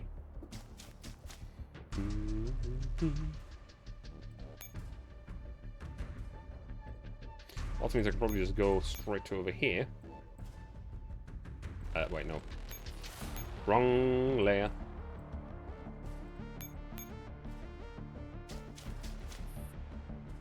I already found it. Open defense gate 2.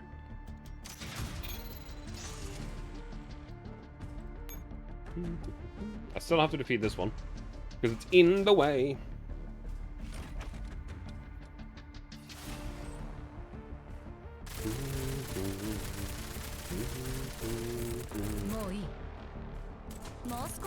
Also, I might be a 4-digit player, but at the same time, I'm still not one of the super hyper sweats that actually likes to do the some of the stuff that you need to for higher stuff. So I don't usually do ranking or stuff like that because I just don't enjoy it. I don't even do theater apart from like getting 1 unit out of there.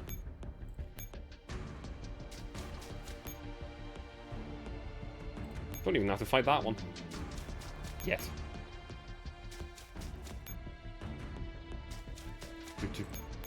Do.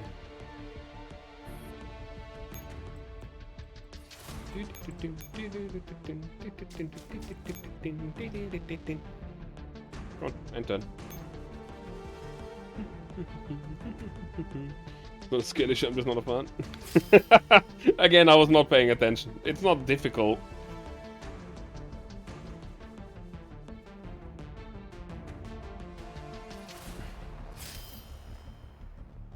Like, it's genuinely not exactly difficult to do this. All I would have had to do was not to let the enemy run through. Like a fucking dumbass.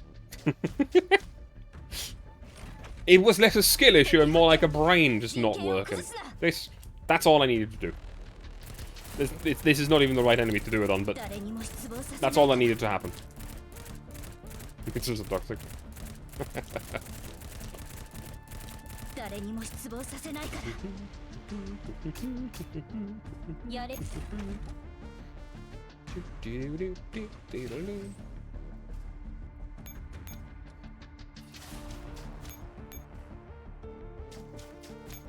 There's the bigger enemy.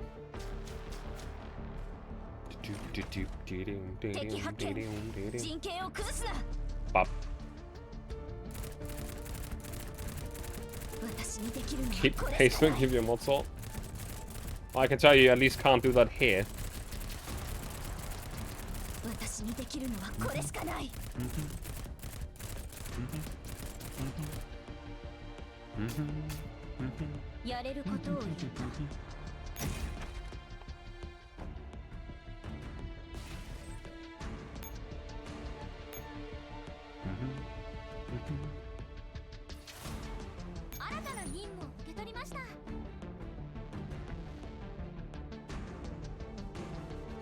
The mission will end once you end the turn.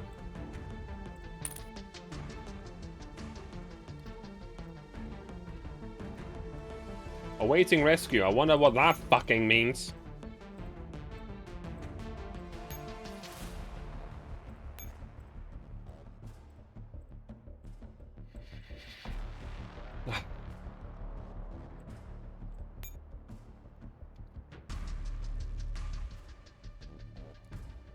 Find out 4 bitcoins and 2 of these.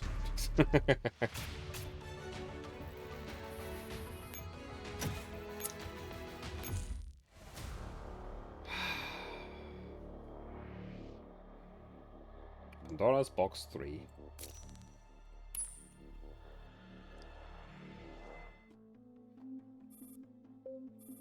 Only a moth knows how to mesmerizing of the flamers. actually, hang on, let me just... Whoop. Despite knowing what final fate awaits it, it still hurtles towards its own demise without hesitation. Is death the final destination? Every time awake, I smell something different in the air. It never fails to make me feel nostalgic. Angie, will you save me a spot in the brave new world?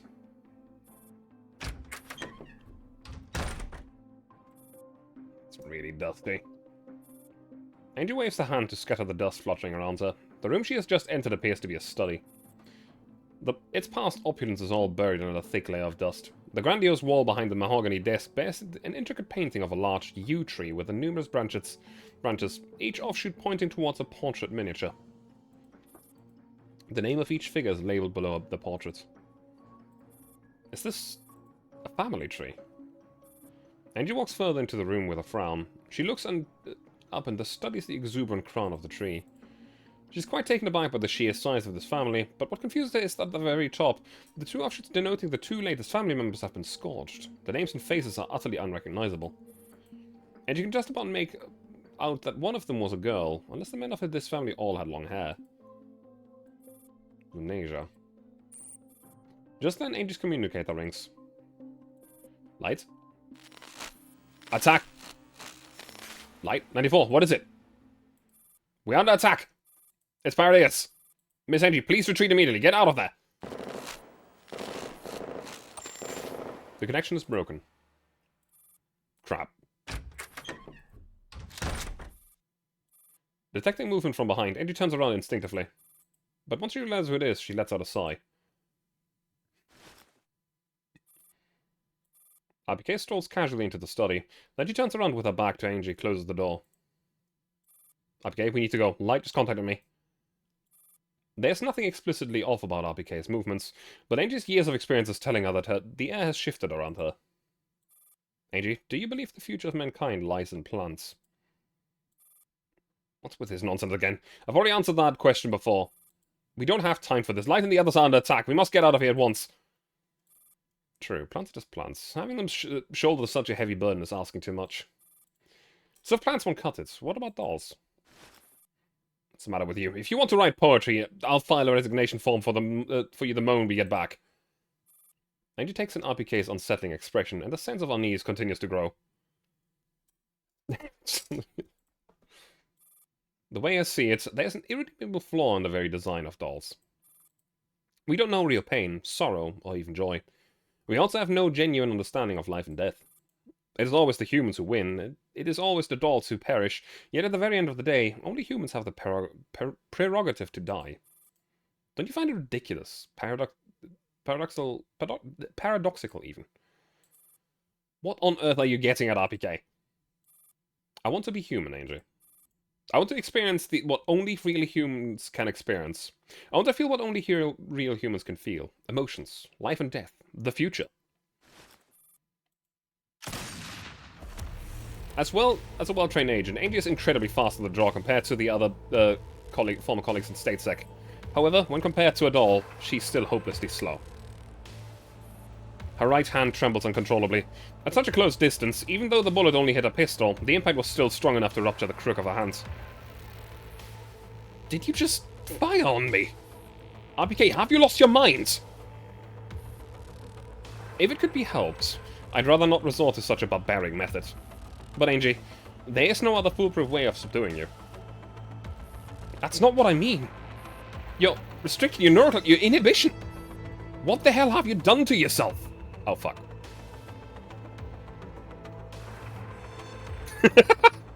Handbrake! Fuck. I'm gonna use this moment. And I'll be right back. I'm very sorry. I forgot to snooze it again. I'm stupid.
Hi. Sorry about that. I had completely forgotten to snooze the ad. You awake? I am awake. And now with something to drink. Let me just pull the tail back down. Yep. What the hell have you done to yourself? For context, each doll normally has a restrictor that does not allow them to fire at humans. Especially not their superiors. What have I done? Nothing, Angie. This is what I am. I was made this way. Shaw, what kind of monster have you created?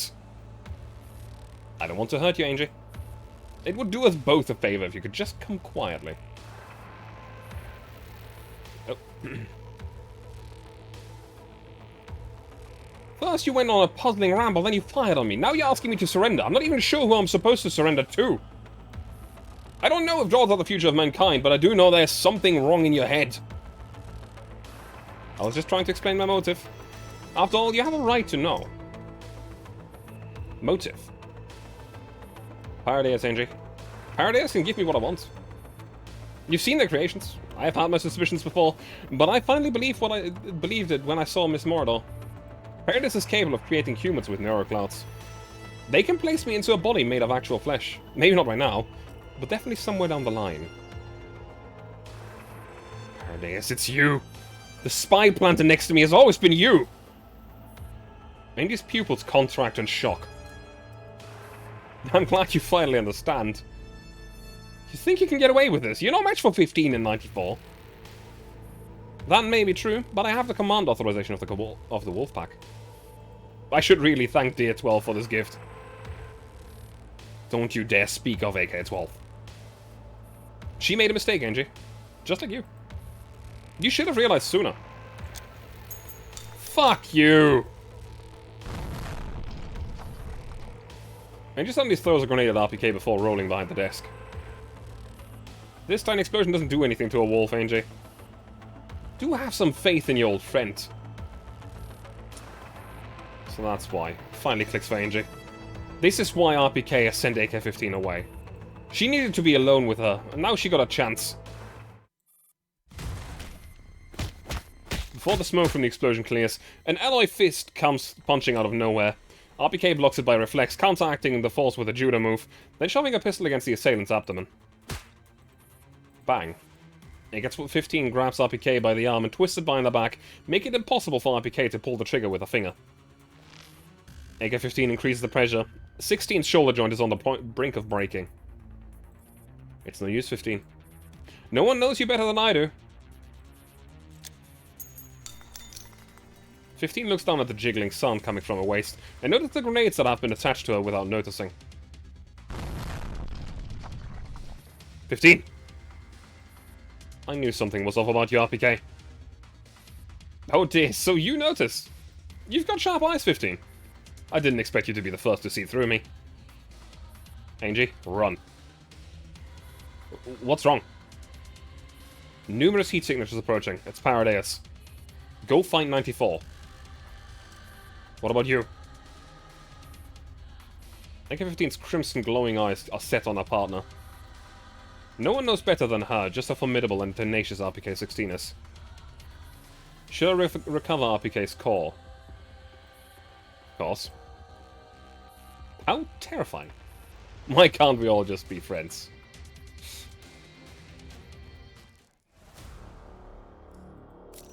Oh, how I hate RPK! A little earlier.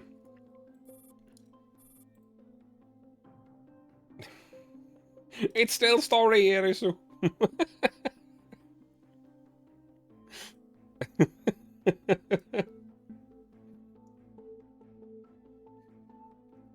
Fun fact, yes.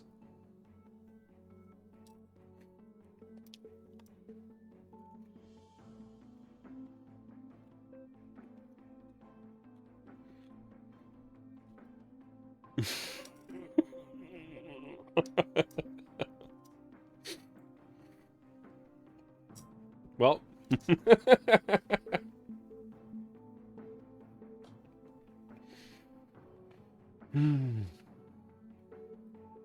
I'm gonna have to pull the tail back down, though, because it blocks, like, a good 30-40% of the screen. I'm sorry.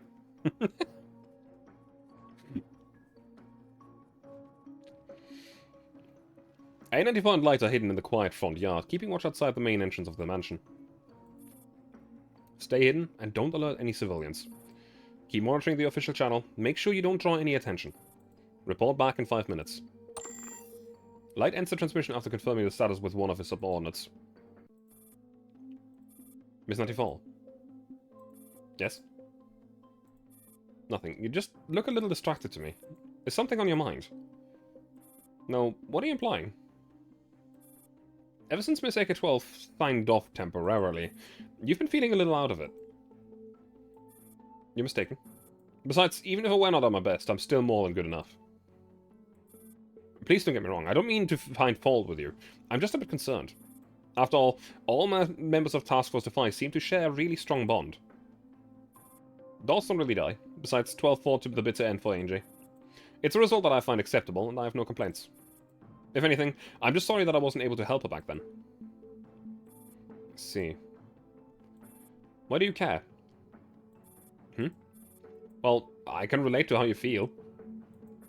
Relate to how I feel? A94 stares at Light blankly, perplexed about his answer. You and Miss AK-12 look very much like sisters to me. I also have an elder sister, so when I see you, I can't help but see myself. You will not make your sister sad.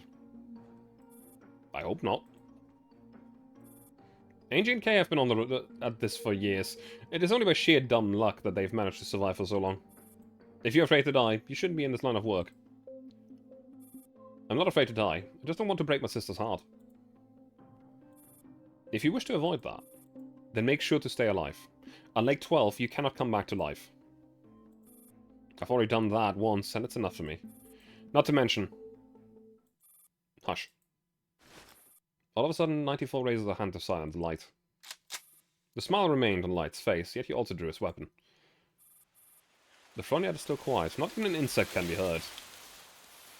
Group A. Group B. The communicator is also eerily silent. Light's smile finally fades.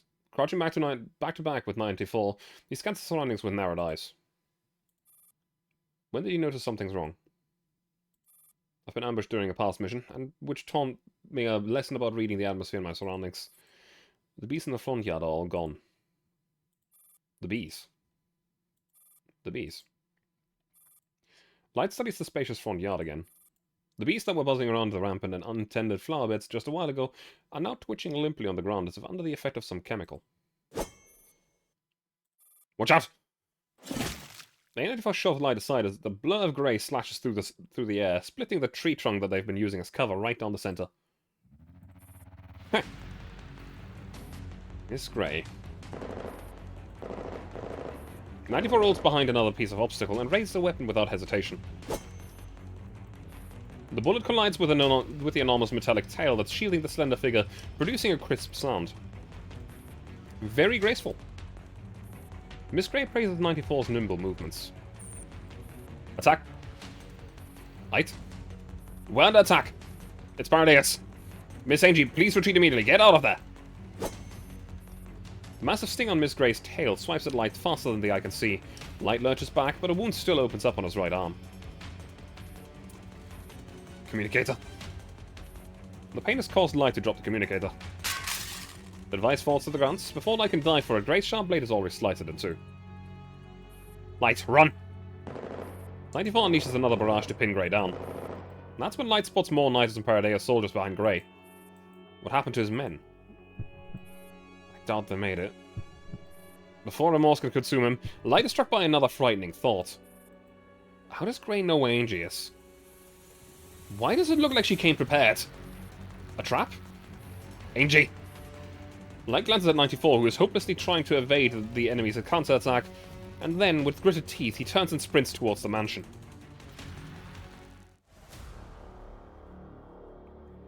Rain in the vats. 2.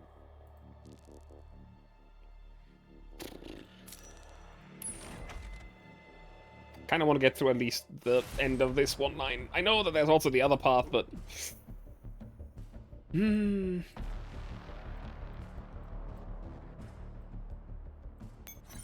And you must escape to the left side of it. Okay.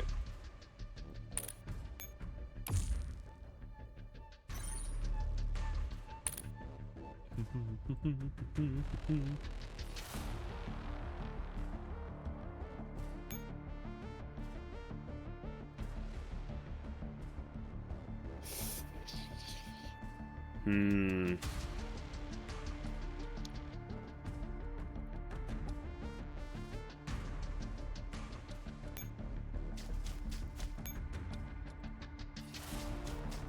I think I have to lure this one down first.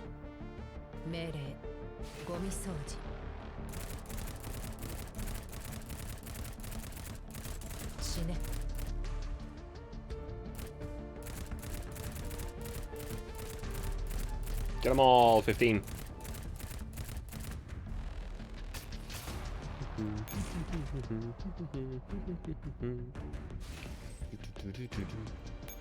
Let's go down here. There's more. That's bad.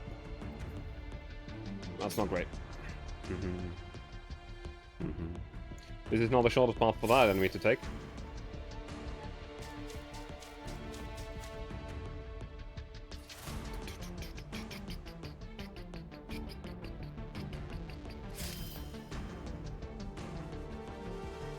Ah, fuck. Okay, this does not work. Wait, no. Sort of. I need to restart. I cannot abandon the top heliport. Doesn't work that way.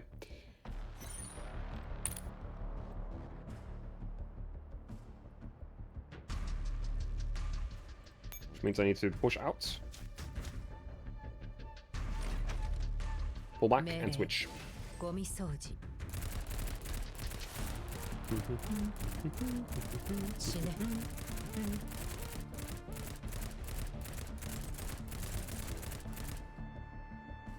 Okay.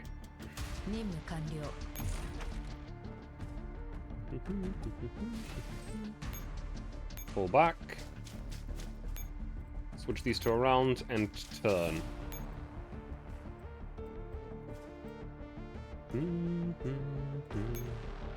This guy will move to the right, this guy will move up, and this guy should move down. Giving me enough time to smuggle Angie out to the left.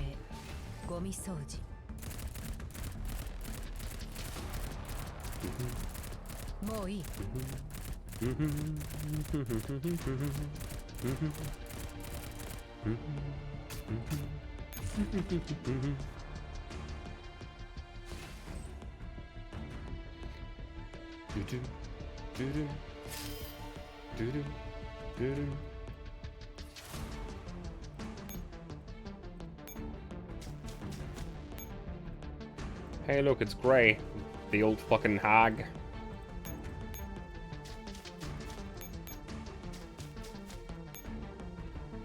That's the best I can do.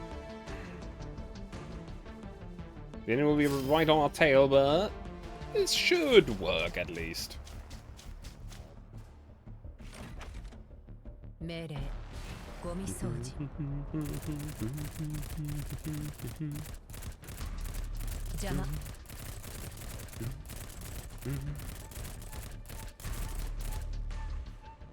This doesn't even matter right now. As long as Angie can move one more tile, we are fine.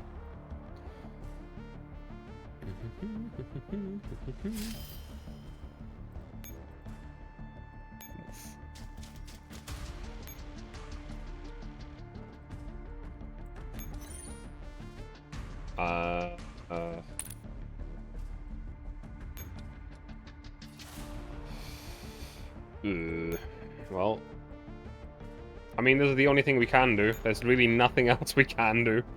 I think we still win the mission, but this is just story-related stuff, so...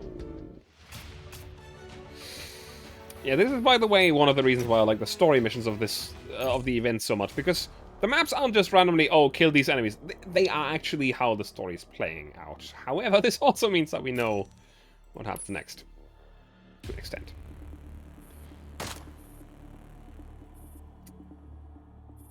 Every Paradise trooper she guns down, 3 more take its place. Why? A large swarm of Paradisians have appeared to seal off Angel's escape route, as if they've been hiding in the mansion from the very start.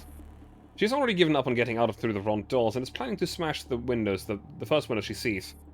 These white troopers that are closing in towards her clearly don't intend to give her the chance. Before they came inside, both AK-15 and RPK said there was no danger. RPK. Target detected. Go to hell! After smashing the glass with a bionic arm, Angie grabs the disused fire axe without thinking and buries it straight into the head of an incoming Strelitz.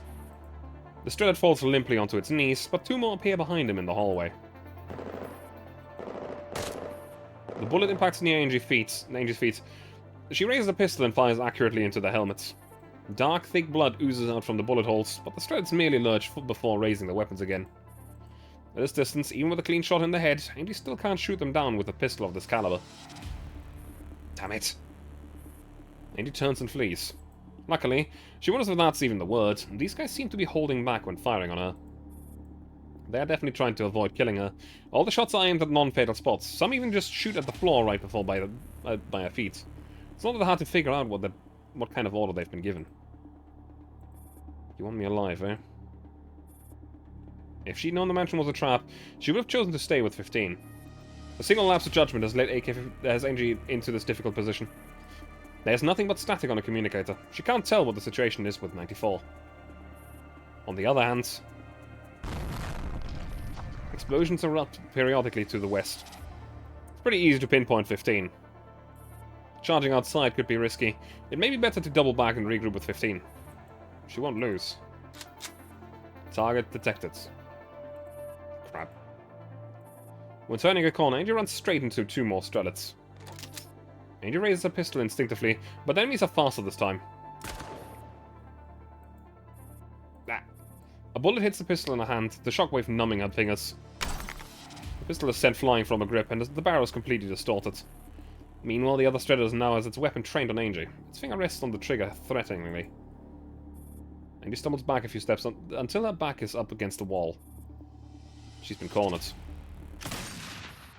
An ear-splitting gunshot rings out from behind the Strelitz, and the powerful impact blows the one aiming at Angie in 2 halves right at the waist. The sudden explosion of gore and armor fragments startles the other Strelitz, and that moment of shock is all it takes. Its brains are now splattered on the floor. Miss Angie? When did you start wielding a 512? When I first realized the pistols wouldn't do much to these guys. We'll chat later. We've got to get out of there as quickly as we can. Where's 94? Grey is here with Knight to send her forces. All my men are dead. Frau 94 is slowing them down to buy us some time. England stands right away. It's a trap, and they've fallen straight into it. RPK-16 is a subordinate, but she did not find out about the treachery until it was too late. Angie's responsible for the deaths of Light's subordinates. Miss Angie. We're out of time, we must go now. Light looks at Angie, who's still rooted to the spot, and implores urgently. I know. Her hand is still shaking. How do you plan to get us out? Calms her down. We're probably being jammed again. But the range of the interference must be limited. There are a lot of private access areas in the neighborhood. We'll be able to call for help once we make it out of the mansion. That is if we can make it out at all. We'll be fine. They can't stop us and... Where are Miss 15 and Miss 16? Light can finally put a finger on what exactly has been bothering him since a while ago. Why is Angie all by herself? AK-15 is fighting RPK. We're on our own. There. Light looks aghast. But he soon figures it out. In any case, this isn't the time to talk. I took note of the nearest exit when I came in. Let's go. Right. Angie nods. Light reloads his shotgun and takes the lead. The moment he turns, Angie catches a glimpse of Grey. Watch out! The sharp blade slices through both a 512 and Light's body. Without spilling even a single drop of blood, the glinting blade halts just centimeters away from Angie's face. Light cannot even react in time. There you are, Angelia. Angie, run. Ray retracts her tail without sparing a glance for the prey whose arm she just cleaved off. Light calls out to Angie hoarsely. There's a massive gaping wound on the left side of his torso. Blood starts gushing out of his shoulder like a fountain. His arm is dangling precariously from his torso by a single piece of skin next to the ribcage. The blood splashes onto Angie's face. Finally, he collapses onto the floor like a rag doll. And Angie's shattered heart falls along with him.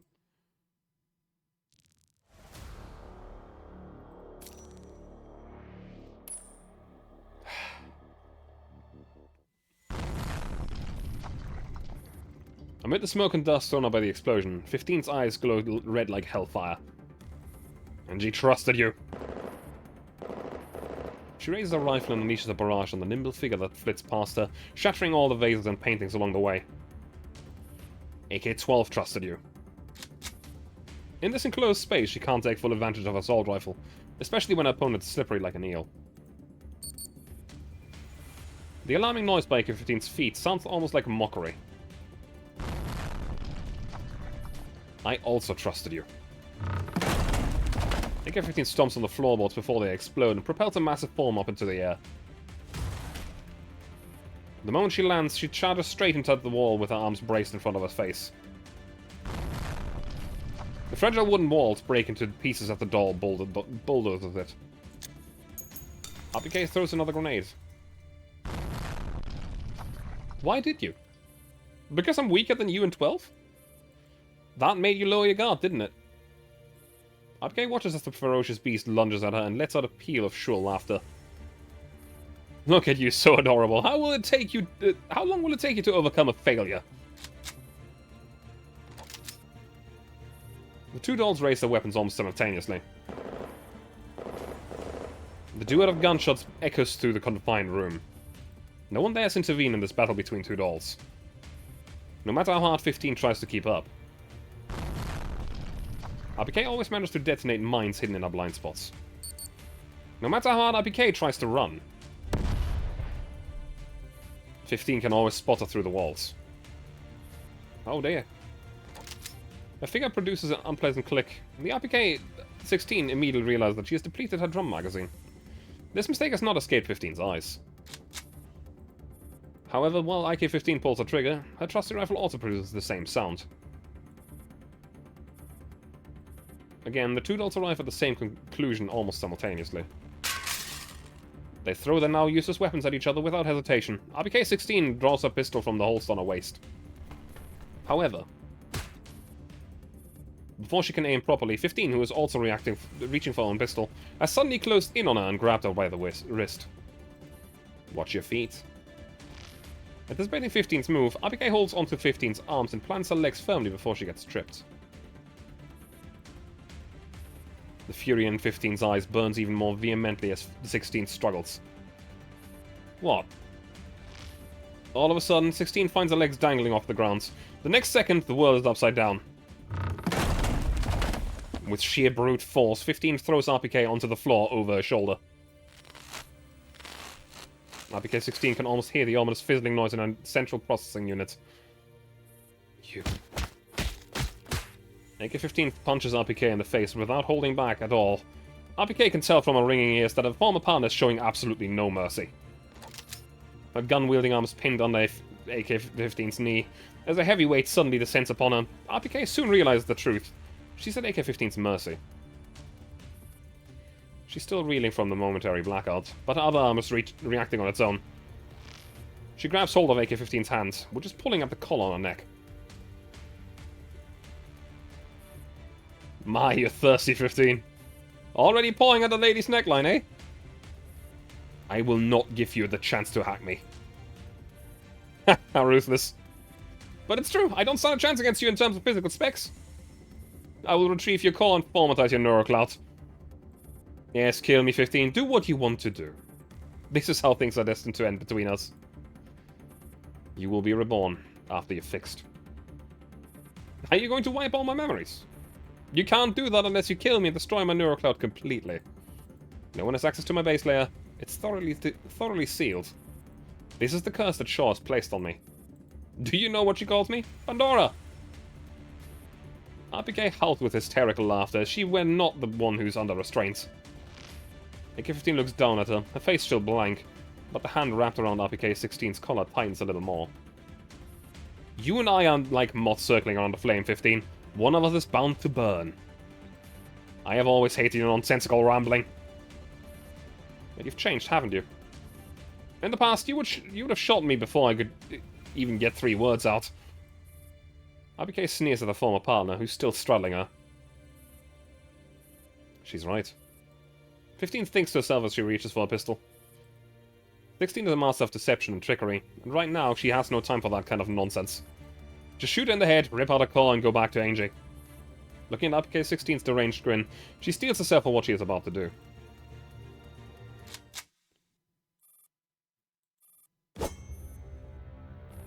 A streak of grey comes flying from in from a blind spot. AK-15 dodges as quickly as she can.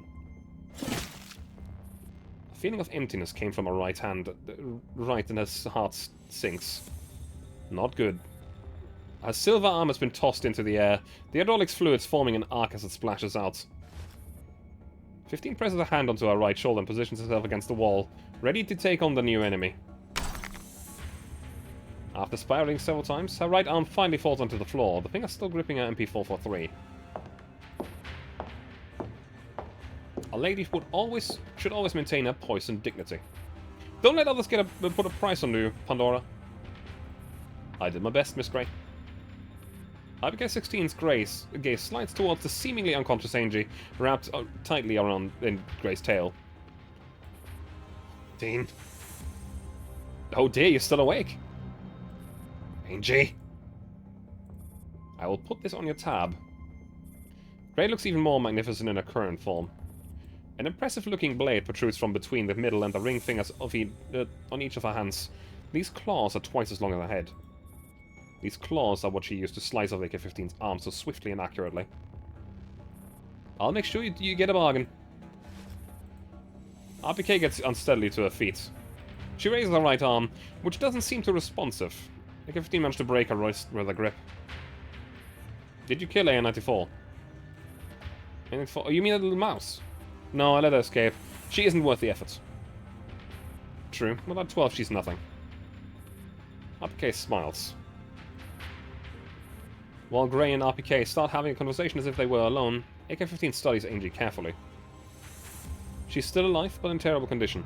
She was already bruised and battered by the Stasi's interrogation, but she never got the chance to rest properly during the past few days. And now her ribs are broken, and she's suffering from organ laceration. Her date with Grey clearly did not go well. Soon, classic. Soon. 94 is still somewhere in the mansion. Clutching her empty right shoulder, 15 redirects her attention to Grey and draws a combat knife with her remaining hand. Negative was my favorite gun in Tarkov? Is it? Now come. Her inconspicuous movement does not escape Grey's notice. Pandora, look at your partner. She's still got some fight in her. Grey flexes her tail derisively and tightens her grip on Angie. Angie lets out a groan, but 15 is still as impassive as ever. Shoots straight for at least 250 meters. The same goes for all of the other 545 AKs.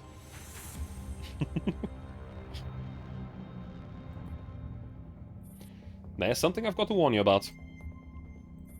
Please watch your tone, but I'm in a good mood, so go ahead.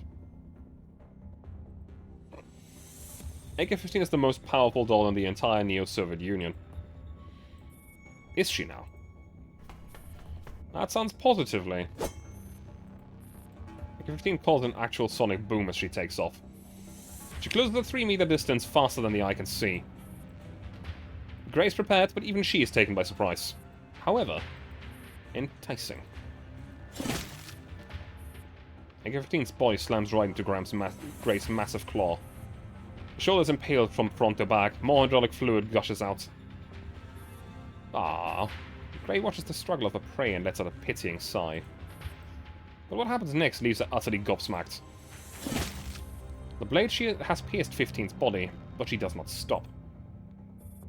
The tip, the blades, the handle. The palm, the forearm, the upper arm. Before Grey can react to what is happening, her entire arm is sticking through 15's body. Which also means that 15 is now looming right in front of her. The doll's eyes glint red with raging fury. The sharp combat knife hacks at Gray's tail. No, you don't, 15. As if expecting it, RPK raises a pistol and shoots AK-15 accurately on the hand before the knife can hit its mark. A round of that caliber does little to damage 15, but it's enough to stop her attack. Ah! 15 lets out a roar as she changes tactics. She drops the knife and instead grabs hold of Gray's arm. Her bloody hand leaves crimson stains on Gray's snowy white sleeve. You! Enraged by the sullying of her clothes, Gray swipes at 15's head with the other claw as she tries to free her left arm. However, when she pulls her arm back, she is not met with any resistance. What?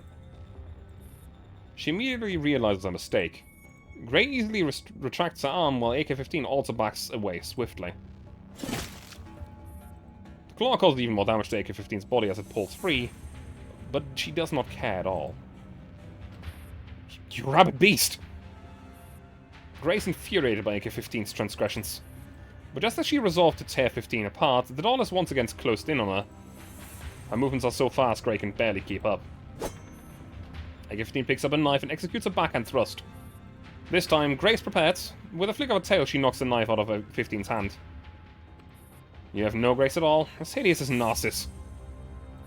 Angie? Yes. When Gray disarms 15, her tail also loosens its grip on Angie. AK-15 pounces and catches Angie midair. This has been her aim all along. Oh? Gray can hardly believe it. Did she really just have something snatched from her by a doll with only one arm? Once she's gotten what she's after, 15 rode the momentum of her leap and charges straight towards the wall on the other side of the room without so much as a backward glance at Gray. Just before she collides with the wall, she turns ever so slightly to shield Angie from the impact as she crashes through the wall. I did warn you. I was a little careless.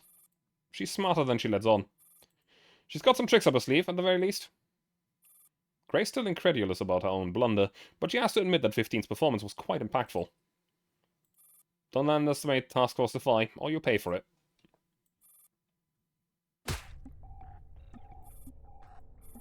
With Angie hanging over her shoulder, 15 executes a kick that instantly destroys the head of an intercepting Strelid as she turns the corner.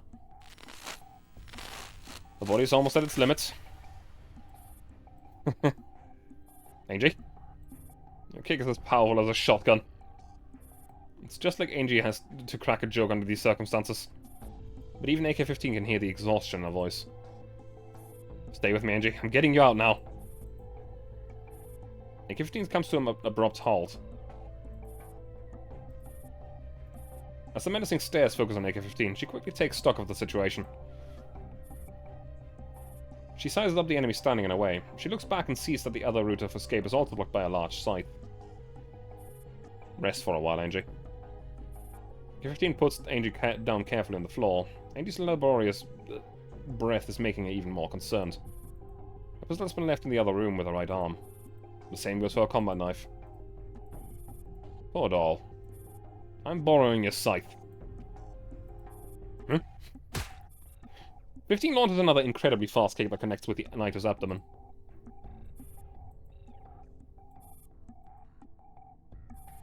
My scythe! The scythe whistles as it comes slicing down from above the White Nito's head. She falls back hastily to dodge the strike. But that was just a feint. Using its momentum, AK-15 swings the scythe behind herself. The Black Knight is just about to fire on AK-15 when she sees the massive scythe spinning towards her and quickly aims for it instead. The laser beam stops the scythe from reaching her, but just as the Black Knight breathes a sigh of relief, AK-15 is already right in front of her. Out of my way. 15 clams a hand around the Black Knight's dainty head. Then, she hurls her right onto the floor. She's running out of time. Angie? Now that the way is clear, she just needs to go through 2 more corridors and she'll reach the exit. 15 picks up the scythe and turns around. Angie, who was leaning against the wall, is nowhere to be found. Good to hear that you've learned not to rely too much on your eyes. But you mustn't forget where your true strength lies. What? At the sound of her former partner's voice, 15 whirls around and sees... Surprise! 15. Angel reaches out to 15 desperately. Her eyes are sticky with the blood dripping down her forehead. In her blurry vision, 15's crimson eyes dim and revert to their usual color. Angie. The impaled 15 clings to Grey's tail, her feet still planted firmly on the floor. This doll is so heavy, Grey cannot even lift her up. You've earned my respect, 15. I've never thought a doll could be so formidable. Now I understand Father's obsession with Soviet technology. There's another doll on Task Force Defy who was once bested him one-to-one combat. Good thing she isn't here. There are 2 dolls of such impressive power? My, this was supposed to be a desk job. Grey lets out a troubled sigh. RPK. 15's wrath is reignited at the sight of RPK-16. As if to provoke her, RPK walks past her with a grin and picks Angie up from the floor. Don't touch me! Angie. 15 struggles desperately. She's still holding the knight's scythe, but she can't move. Grey approaches 15 slowly, her 2 claws glinting dangerously. She clearly has a surgery for AK-15 in mind. The gunshot stops Grey in her tracks. She turns toward the source and can scarcely believe her eyes. I've lost count of how many times I've got taken by surprise today.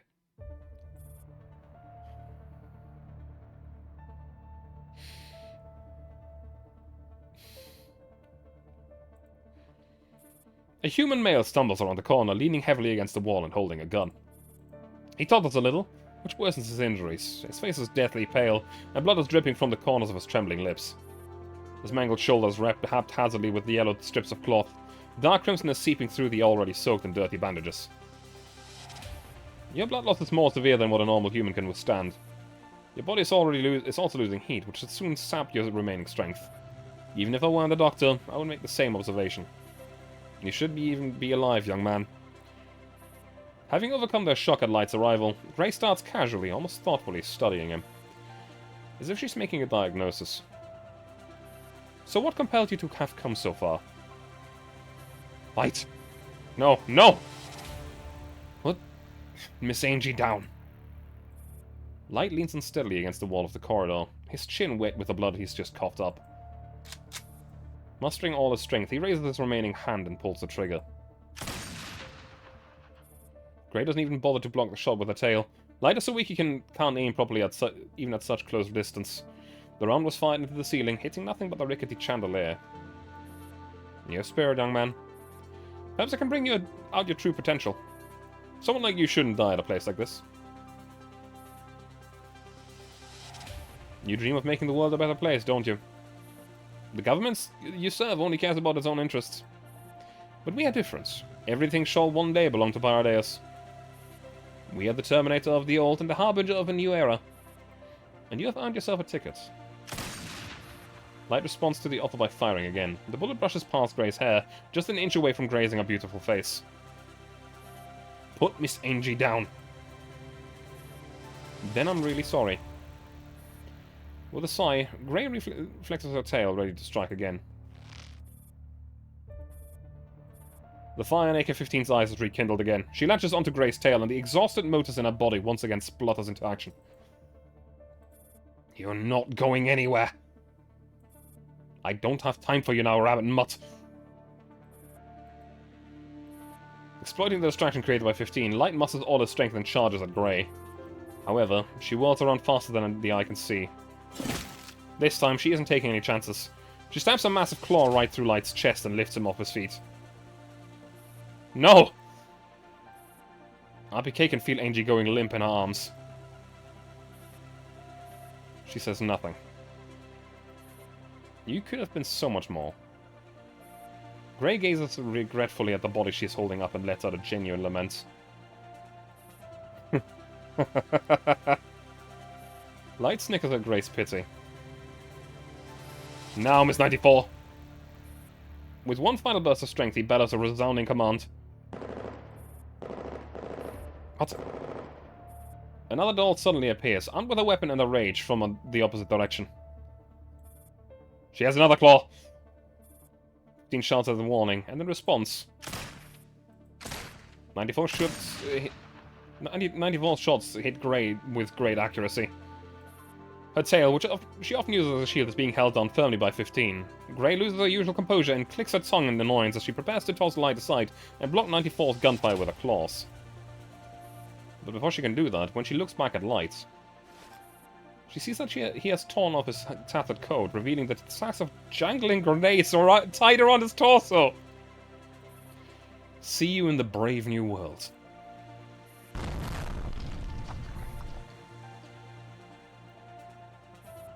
A powerful explosion erupts right in front of Grey.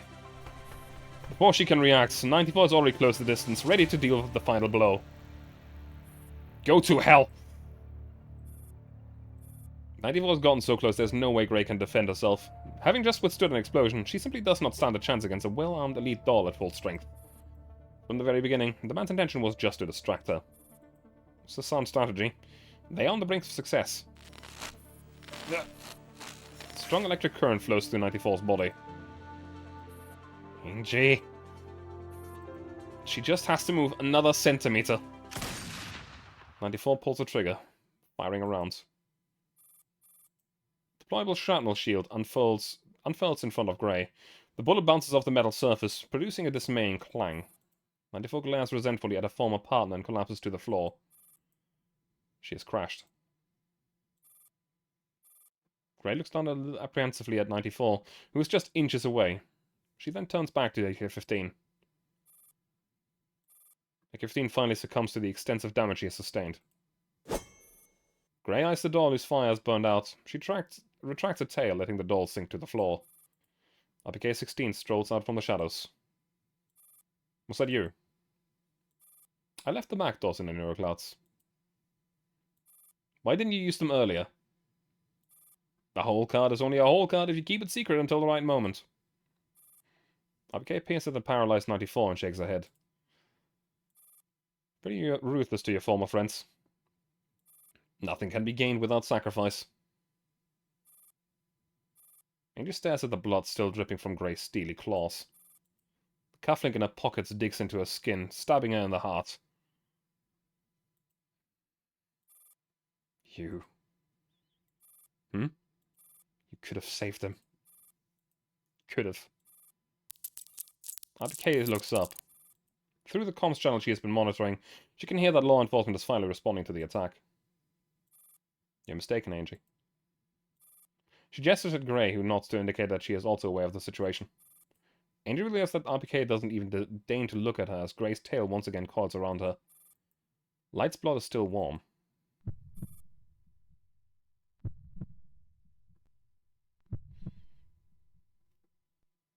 It was you who could have saved them. Grey and RPK stride across the scorched earth strewn with wolf bodies and blood, and eventually fade into the distance.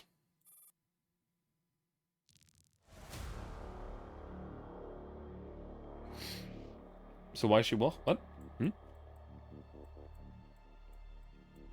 What do you mean, classic?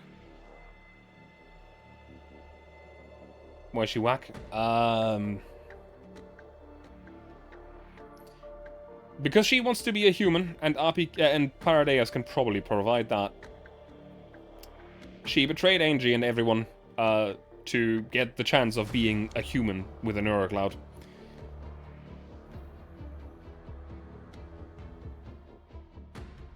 Man.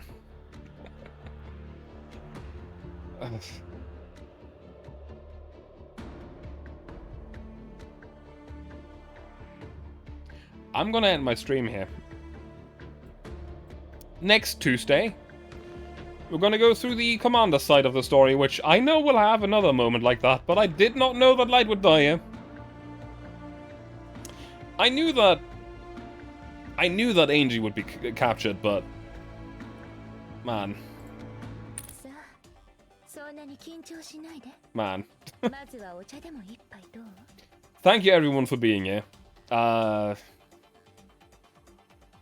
It's a good stream. Fucking love this game. And I fucking hate it too.